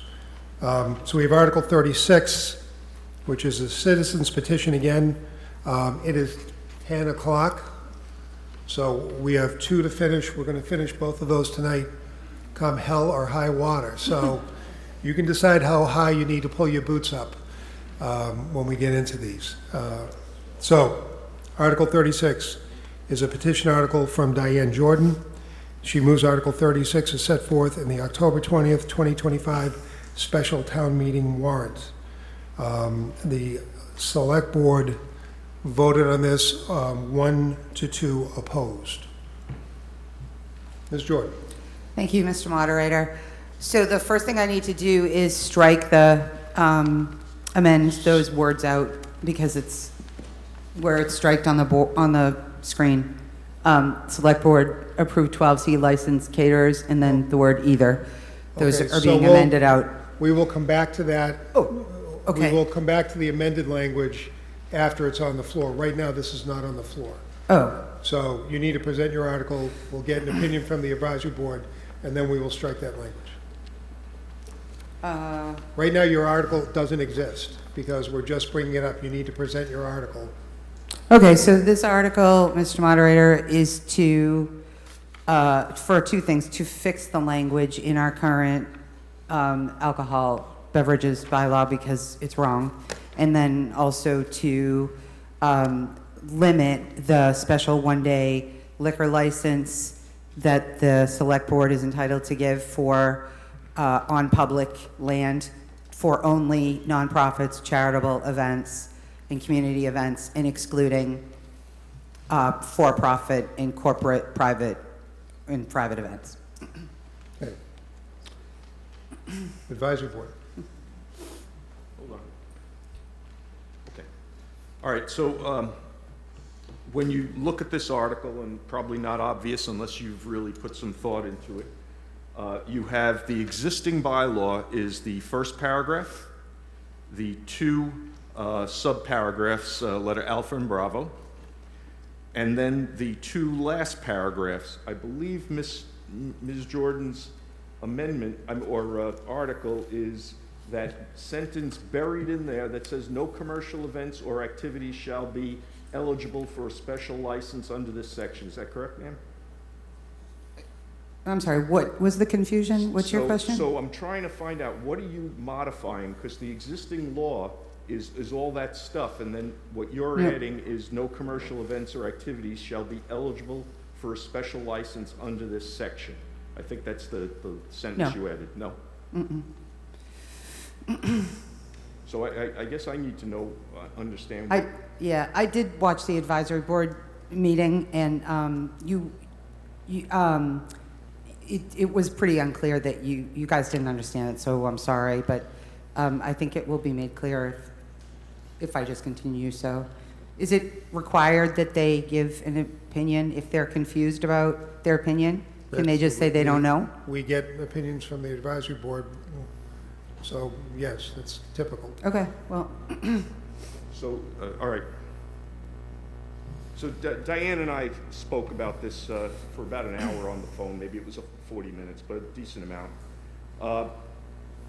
The existing law, the existing bylaw requires the select board to provide authorization for private events subject to public hearings. So we currently have a bylaw that requires people who want to have a public event at a public park to come to the select board and ask for it, and the select board has public hearings, hearings in front of the public where they make those decisions. The situation provides sufficient checks and balances of select board decisions to maintain the necessary consideration of the public interest in the opinion of the advisory board. So adoption of this article would limit the select board's authority and forbid issuing special permits which allow alcohol consumption on town property for commercial and for-profit events. So we would be taking that authority away from them. As such, we elect these people to make decisions for the town, and the advisory board feels that this article is unnecessary. We already have the checks and balances within the select board process to do that in a thoughtful manner. So the advisory board unanimously voted to disapprove this article. Okay. Can I reply to that without it coming off my minutes? Mr. Moderator, this is an alcohol licensing bylaw. this is not a private party use, but, so I'm really sorry if it got confusing between the land use bylaw and mine, but this is, I don't think that they're, Section 180, this is our alcohol beverages bylaw. We have this in our bylaws. I believe, if I Yeah. can just kind of go in between quickly, the advisory board's position is not that they don't understand it, it's that they don't feel it's necessary because we already have the select board being the authorizing authority. That's correct. And that's, the select board currently has the ability to control the alcohol licenses. And this is restricting the select board's ability to decide what they want to do with the licenses. That's what, and this really is what you're doing, but that's what the advisory board's position is that we already have a check and balance and you're limiting that. But So that's, I'm confused that, because, so what I'm trying to do here is change the alcohol bylaw, not, right, but you're changing it to limit the selectmen's ability, the select board's ability to, I understand what you're doing, what your intent is. I'm just saying, I'm just translating from the advisory board to you, is they get what you're doing, it limits what the select board can then do. You're limiting their authority by changing the bylaw. maybe we can just let me explain. Sure. And then it is what But it is. you already, yeah, just quickly, yes. Oh, okay, well, quickly, the quickest way to explain the current alcohol bylaw is that it's not legal. That's the quickest way to explain it. There was an amendment made on the floor at town meeting in December that added the language that's select board approved 12C licensed caterers for either. And that added language, the, now I'm nervous. But we're going to amend that and take that language out. Right, that's your amendment, is to remove that. My bylaw takes that language out, but our current bylaw has that language in. That's why I'm taking it out. Right, yes. So Right. we need to do your amendment, which is to take that language. That's what your article is trying to do, is to remove that language. So you want to remove that line that for select board approved 12C licensed caterers and remove that, correct? So that ended up on the written thing, right? Because that's the way I got it from the town clerk, because the bylaw had not yet been approved from the Attorney General, so I had to use what was voted on at town meeting, and the town clerk had that copy. So that's why it had to be on my sheet, and that's why it has to be up there. But that is not, that select board approved 12C licensed caterers piece, that is not, I didn't want that in my bylaw that I'm creating. But it had to be on there because that's the only record that we had. Want to weigh in on this one? Okay. If I'm I trying can, to this is the whole Okay. thing when you get a citizen's petition. You have an idea in your head of what you want to do, and you've got to present that, and then what I try to do in conjunction with town council is to come up with a way to make it have it make sense to people so they know what they're voting on. I can make it make sense if I can explain, but maybe Bob, town so- council can. So I think what you're asking to do, if I understand it correctly, is you're looking to delete the words "or select board approved 12C licensed caterers" because you don't think that's legal. And then you're looking to limit the select board's authority to issue one-day licenses for two types of events. One, a certified fundraising event hosted by a nonprofit or charitable organization, and on and on, and then, or a public event organized by primarily for fostering community fellowship or civic engagement, and at a limitation, no commercial events or activities shall be eligible for a special license under this section. So you're looking to limit the types of events that the selection board can approve to those two types of events and reaffirm that no commercial events can be eligible for such a license. Yes, so essentially, so if I can just explain what happened with the alcohol licensing bylaw, I think people would understand, okay? Good. Prior to last December, okay, Marshfield's alcohol beverages bylaw was Mass General Law 180-10, okay, which is no drinking in public, period, anywhere, okay? That's Mass General Law. That's what Marshfield had for an alcohol bylaw forever, okay? And then there was a series of events where the select board had applicants for, there was a caterer who wanted to rent the beach and have a party, okay? And they denied that because they agreed that they didn't want parties, private parties on the beach with alcohol on the public beach where the public was, keeping the public off the beach. So it kind of all rolled into the whole public, the request to have a private event on the beach got rolling on the whole alcohol bylaw question, okay? Because our alcohol bylaw, can you put up the slide, the next slide? This was our alcohol bylaw forever, okay? But the select board had a policy where they would grant special one-day alcohol, wine and beer beverages licenses, special one-day licenses of community events, fundraisers, like the North River Arts Festival. That had just been a long practice that the select board had been doing, okay? But under the bylaw that we had, that was not allowed. So this came up in the select board meetings last summer. And Attorney Galvin was questioned by the select board, and he said there's no exceptions to this bylaw, which was our bylaw, okay, prior to December 17th last year. So this led to a conversation with the public. People were getting upset about that. So in December, town meeting, the select board went to town meeting to change the bylaw. This bylaw to, could you switch it to the next one? Their intent, no. Yeah, okay, so you can go, now I'm lost.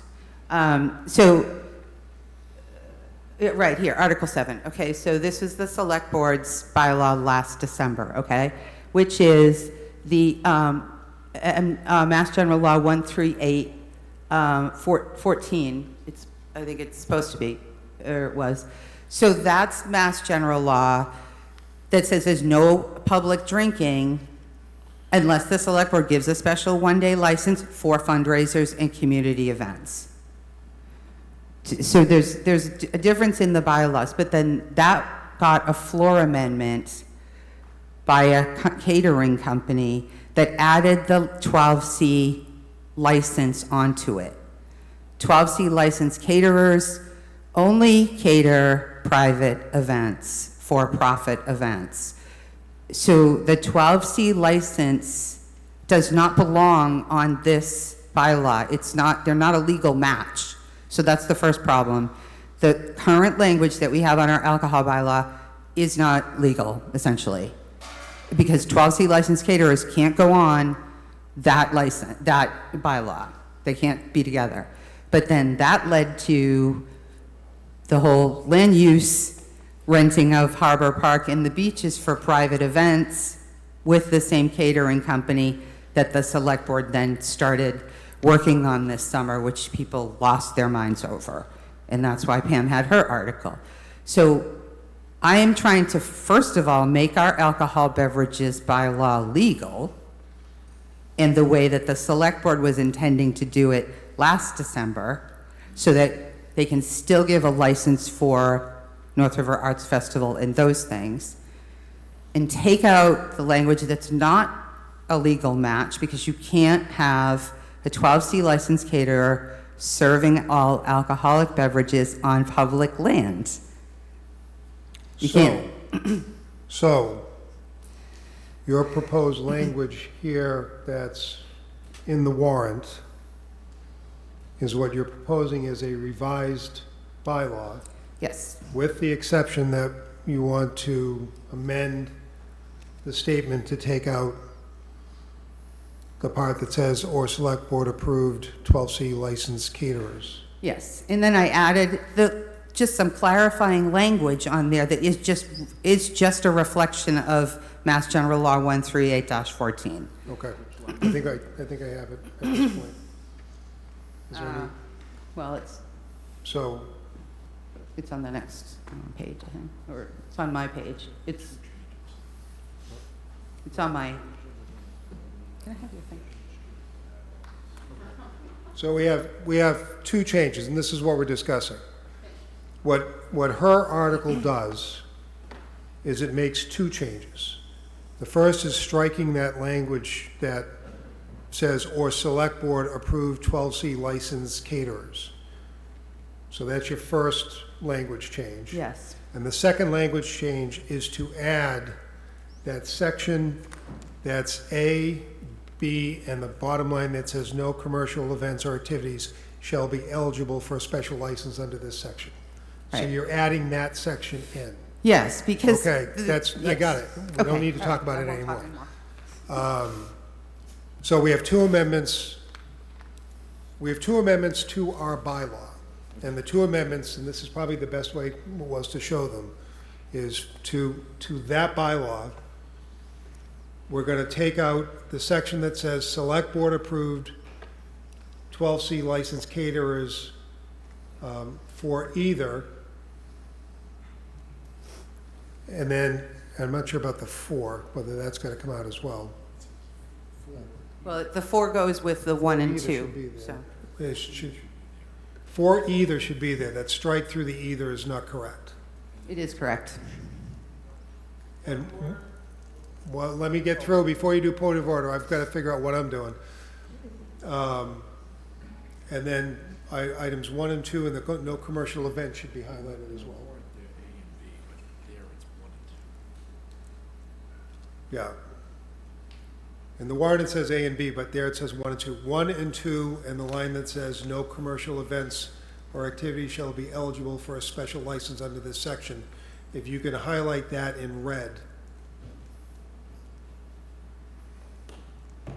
And don't strike the either. That make sense? I'm talking to the IT guys. Oh, sorry.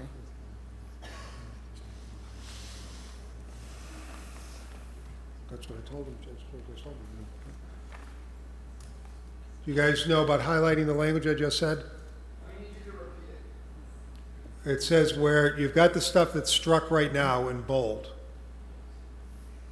Don't strike out or bold the either at the end of that line.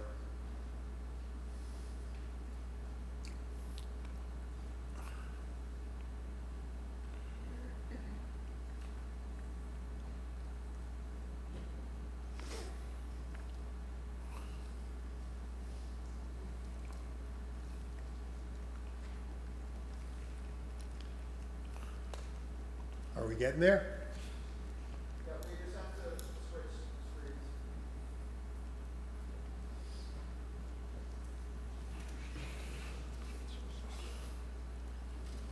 When we get done with this, we're going to be voting on 2 amendments to the town bylaw, and then we'll vote on the amended bylaw. There was a point of order. Somebody yelled. Oh. No? Yes? Okay.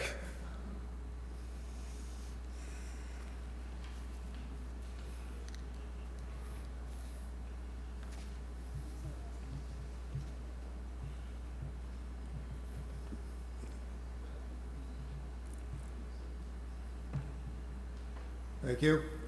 And below that, the whole line from number 1, all of number 1, all of number 2, and the line that says no commercial events below it, all in red. Okay, so those are the 2 changes to our current bylaw, which is what you're trying to do, I believe. You're striking that first language, and you're adding what's in red, correct? Yes. Okay. So that's what we're voting on. Okay. So discussion on the To- First Amendment. I think we're good. Let's not confuse it anymore. Discussion on the First Amendment. Okay, so I believe that the bylaw was legal as it was, this article was legal as it was written, because all it does is make, it doesn't take away the select board's power. All it does is make them have to act within the scope of what this says, which before we didn't have alcohol anywhere in town except on leased out town property like North River, Yeah, Webster Street, and so forth. But anyway, Yeah. so does Bob think this makes it legal by doing this, in his opinion? Even though I have my own opinion. Just make this all legal. I think the proposal is legal, can be voted on. Yes, legal and votable. Okay. Okay. So, on the amendment? The second. Second one. Okay, so we're going to vote on the First Amendment. All in favor of the First Amendment, which is the one in black, where we're striking Select Board approved 2C licensed caterers. All in favor? All opposed? This is a majority vote. I declare that that passes. So we're on to the Second Amendment. Bonnie Owens, Old Main Street. I just wonder about the part where no commercial events or activities shall be eligible. I wonder how many commercial activities are applied for? I think this was inspired because a caterer wanted to start doing parties on Wrexham Beach. That was what got this going. So, And the select board can just say no to that? they could have said no to that, yes. But this just means that it can't even come up. Okay, so not necessary, because the select board can just say no. Correct. Any further discussion on the Second Amendment? I have comments on Wait, it. I don't know if I I'm not- can, though. Same question to Bob. Yeah. Same question. Does this make it legal in your opinion by adding this? I think the bylaw can limit, the selectman's authority could be limited by this, yes. So you're saying it's legal? I think it's a potentially permissible amendment. Okay, thanks.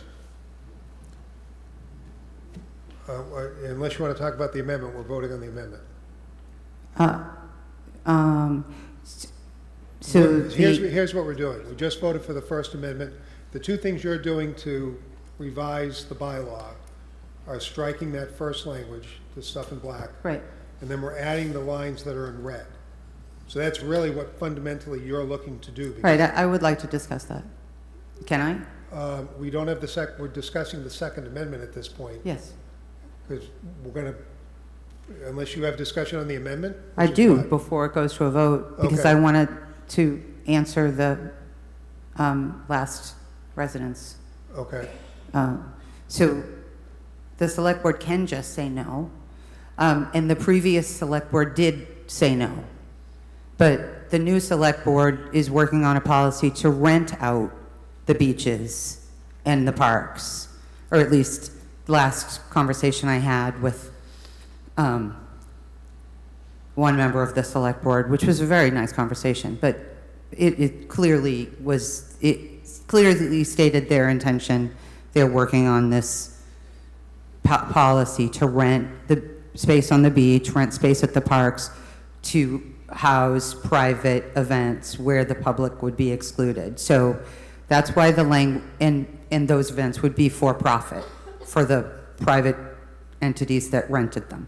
So that's why I wanted to speak on this amendment, because the residents stated this select board can just say no, but not if they're not going to say no, not if they're going to rent out beaches and parks. That means they're not going to say no. So that's the whole purpose of that amendment, so. Okay. All right, so we're going to go vote on the Second Amendment. And again, this is majority vote. All in favor of the Second Amendment? All opposed? I declare that the Second Amendment passes. So now we have amended language for this bylaw, and I think at this point in time, we're just going to go to a vote for this new amended language. All in favor of Article 36, which is the revised alcohol beverage bylaw? Raise your hand. All those opposed? I declare that that passes by a majority. Thank you. Oh, so I'm done. You're done. Thank you. So we have one article left. I did. I called them and said that we were passing them over. So Article 34 is a DPW article, and since this is the last article, it gives us a chance to say thank you to Sean, who is retiring after this town meeting. Not immediately, but this is his last town meeting, his last article, And you picked the last article for me. and you're amending the heck out of it. Yes, I am. So, so this is an article to acquire some vehicles. Sean and I talked about this earlier. There's some issues in getting the vehicles that he selected, so we're cutting this article about in half. I'm actually going to, and I think I'm going to read the motion on the main article. I'm going to immediately go into this amended article. I have a copy of it. I'm just going to tell you what the new numbers are as we go through. And then Sean can explain what the story is. Article 34, the Board of Public Works moves that the town vote to appropriate the sum of $227,000 for the purchase of a new Chevy K2500 pickup truck or equivalent and a Chevy K3500 or equivalent small dump truck for the wastewater division of the Department of Public Works.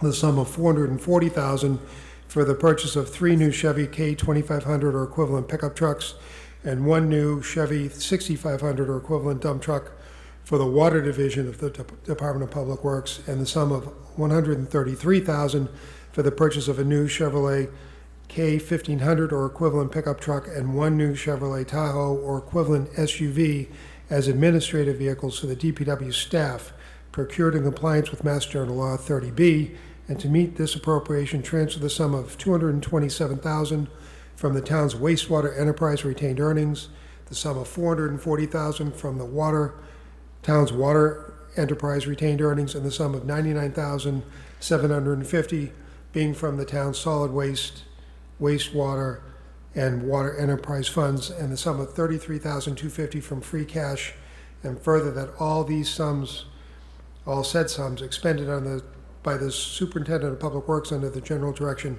of the Board of Public Works. So that's what's the motion. Did you give this to IT? Can we put up the amended? That's it. I'm going to charge them extra for all the colored ink. So, now that the official motion is put it on the floor, the sum of 227 at the beginning is changed to 100,000 because he struck the K3500 equivalent small dump truck for the wastewater division. The sum of 440,000 is reduced to 200,000 for the purchase of 2 new Chevrolet K2500 and equivalent pickup trucks, and he struck the Chevrolet 6500 or equivalent dump truck for the water division. He struck the sum of 138,000 for the administrative staff, and the 227,000, and the numbers have changed from where the money was coming from. So 100,000 is coming from wastewater enterprise, 200,000 from water enterprise, and that takes care of the expenses. Correct? We got that one right? You are correct. You're on the stage here. So we sat down and decided what we needed and what we wanted. We went with the needs for the rest of this year. We'll address the other issues in the spring. The needs are that a few of the vehicles did not pass inspection. One was totaled in an accident. Thank God the person was okay. But we decided this is what we need to get through the winter with plowing situations, emergency calls, and so forth. So we scaled it back, and we'll address the other issues in the spring. Okay. Advisory Board. Paul DeCristofaro. We met on this, and we knew there was going to be an amendment. So we didn't vote. We haven't had time to get back together, but we supported the vehicles that were totaled and couldn't get inspected. But since this has been amended, we didn't vote. Okay. The select board did vote, and they were unanimously in support of the amended language. So, you're up first. Bill Frigoli, 564 Summer Street. Are these purchased off the state's list of vehicles? Yes. Thank you. Mr. Lynch? Steve Lynch, 50 Central Street. So the ones that were totaled, is the insurance company paying for them? Mr. Patterson? There was one vehicle that was totaled. We got about $12,000 in change. It went into the special account. And I don't know the name of that account. Maybe the folks behind me do. But the money is in there. It's about $12,000 for that vehicle. And what year was that? And how many miles were on it? It was a 2015, and I don't know what the miles were on it. I haven't got that with me. And what type of truck was it that was totaled? Pickup truck. Just a regular F-150? No, it was a Chevrolet 2500. 2500. Okay. Well, first off, this article shouldn't even be here. This is not an emergency. This should be in the annual budget at the Springtown meeting. We keep doing this all the time. You know, we need to have some sort of process that we're going to obey, and it's not bringing articles like this here. It's a continual process. We might as well stop calling this special town meeting. I mean, we just do it all the time, and that's not what this special town meeting is for. And the other vehicles we're replacing, do you know the mileage on them? Mr. Patterson? The Capital Committee has all the pictures and the details on the vehicles. I'm not the Capital Committee. I'm a resident asking you how many miles on the truck. I don't know, Steve. I don't know. I don't have it in front of me. I'm sorry. Okay. Okay, well, let me just say this. Everybody in this room cares about their children more than anything else in this world, right? My daughter drives a car that has 197,000 miles on it. It couldn't get a sticker. I fixed it so it could. I put 4 brand new Michelin radials on it, brand new brakes, and a couple of new ball joints, and she's driving it. I made it safe within our budget. We just spend money just ridiculously. You don't even know how many miles on the trucks we're replacing. Gentleman at the right microphone. Jacob Qualter, Oakleaf Drive. I kind of agree with Mr. Lynch's point here. With the trucks that weren't totaled, what was the, or the truck that wasn't totaled, was that due to lack in preventative maintenance of why they couldn't pass inspection? No, they were rusty, and they were about 12 to 13 years old. Okay. All right, thank you. Mr. Griffin. Jack Griffin, Chairman of the Capital Budget. Sean is actually right. He sent us pictures on all the vehicles that were involved. Sean also reduced the cost by about $140,000, dropping the 2 administrative vehicles. And I've lost my train of thought, but give me a second here. He had not had cars in the last 2 years because I think you were in some kind of program. You might want to explain that a little bit, and also the trucks will have plows on them so that we need them for the winter time, and that's why we voted 4-1 to approve the capital budget. Okay. Mr. Marauder, if you want to elaborate on that, Mr. Griffin was If talking you would like about. to? Sure. Sure. What he was talking about was we were entering a lease program a few years back, and it didn't come to fruition. So we're behind the times on getting a few vehicles. This is the first time in 3 years we've asked, and I know it's not the right time, but I do feel it's necessary. Okay. Ms. Jordan. Diane Jordan, Bancroft Street. I just want to point out that if Mr. Griffin says Sean's right, we should spend money on trucks, it's probably a good indicator. So it's because it just doesn't usually happen. I'm just making a joke. Sorry, everybody's tired. All right, thank you. So this is going to be a majority vote. So I'm just going to call for vote on Article 34. All those in favor of Article 34, please raise your hand. All those opposed? I declare that Article 34 passes with a majority. And at just 10:35, we have done all the articles for the special town meeting. Thank you all for showing up. I'll take a move to adjourn. Thank you very much. I appreciate you coming up and taking part in town meeting.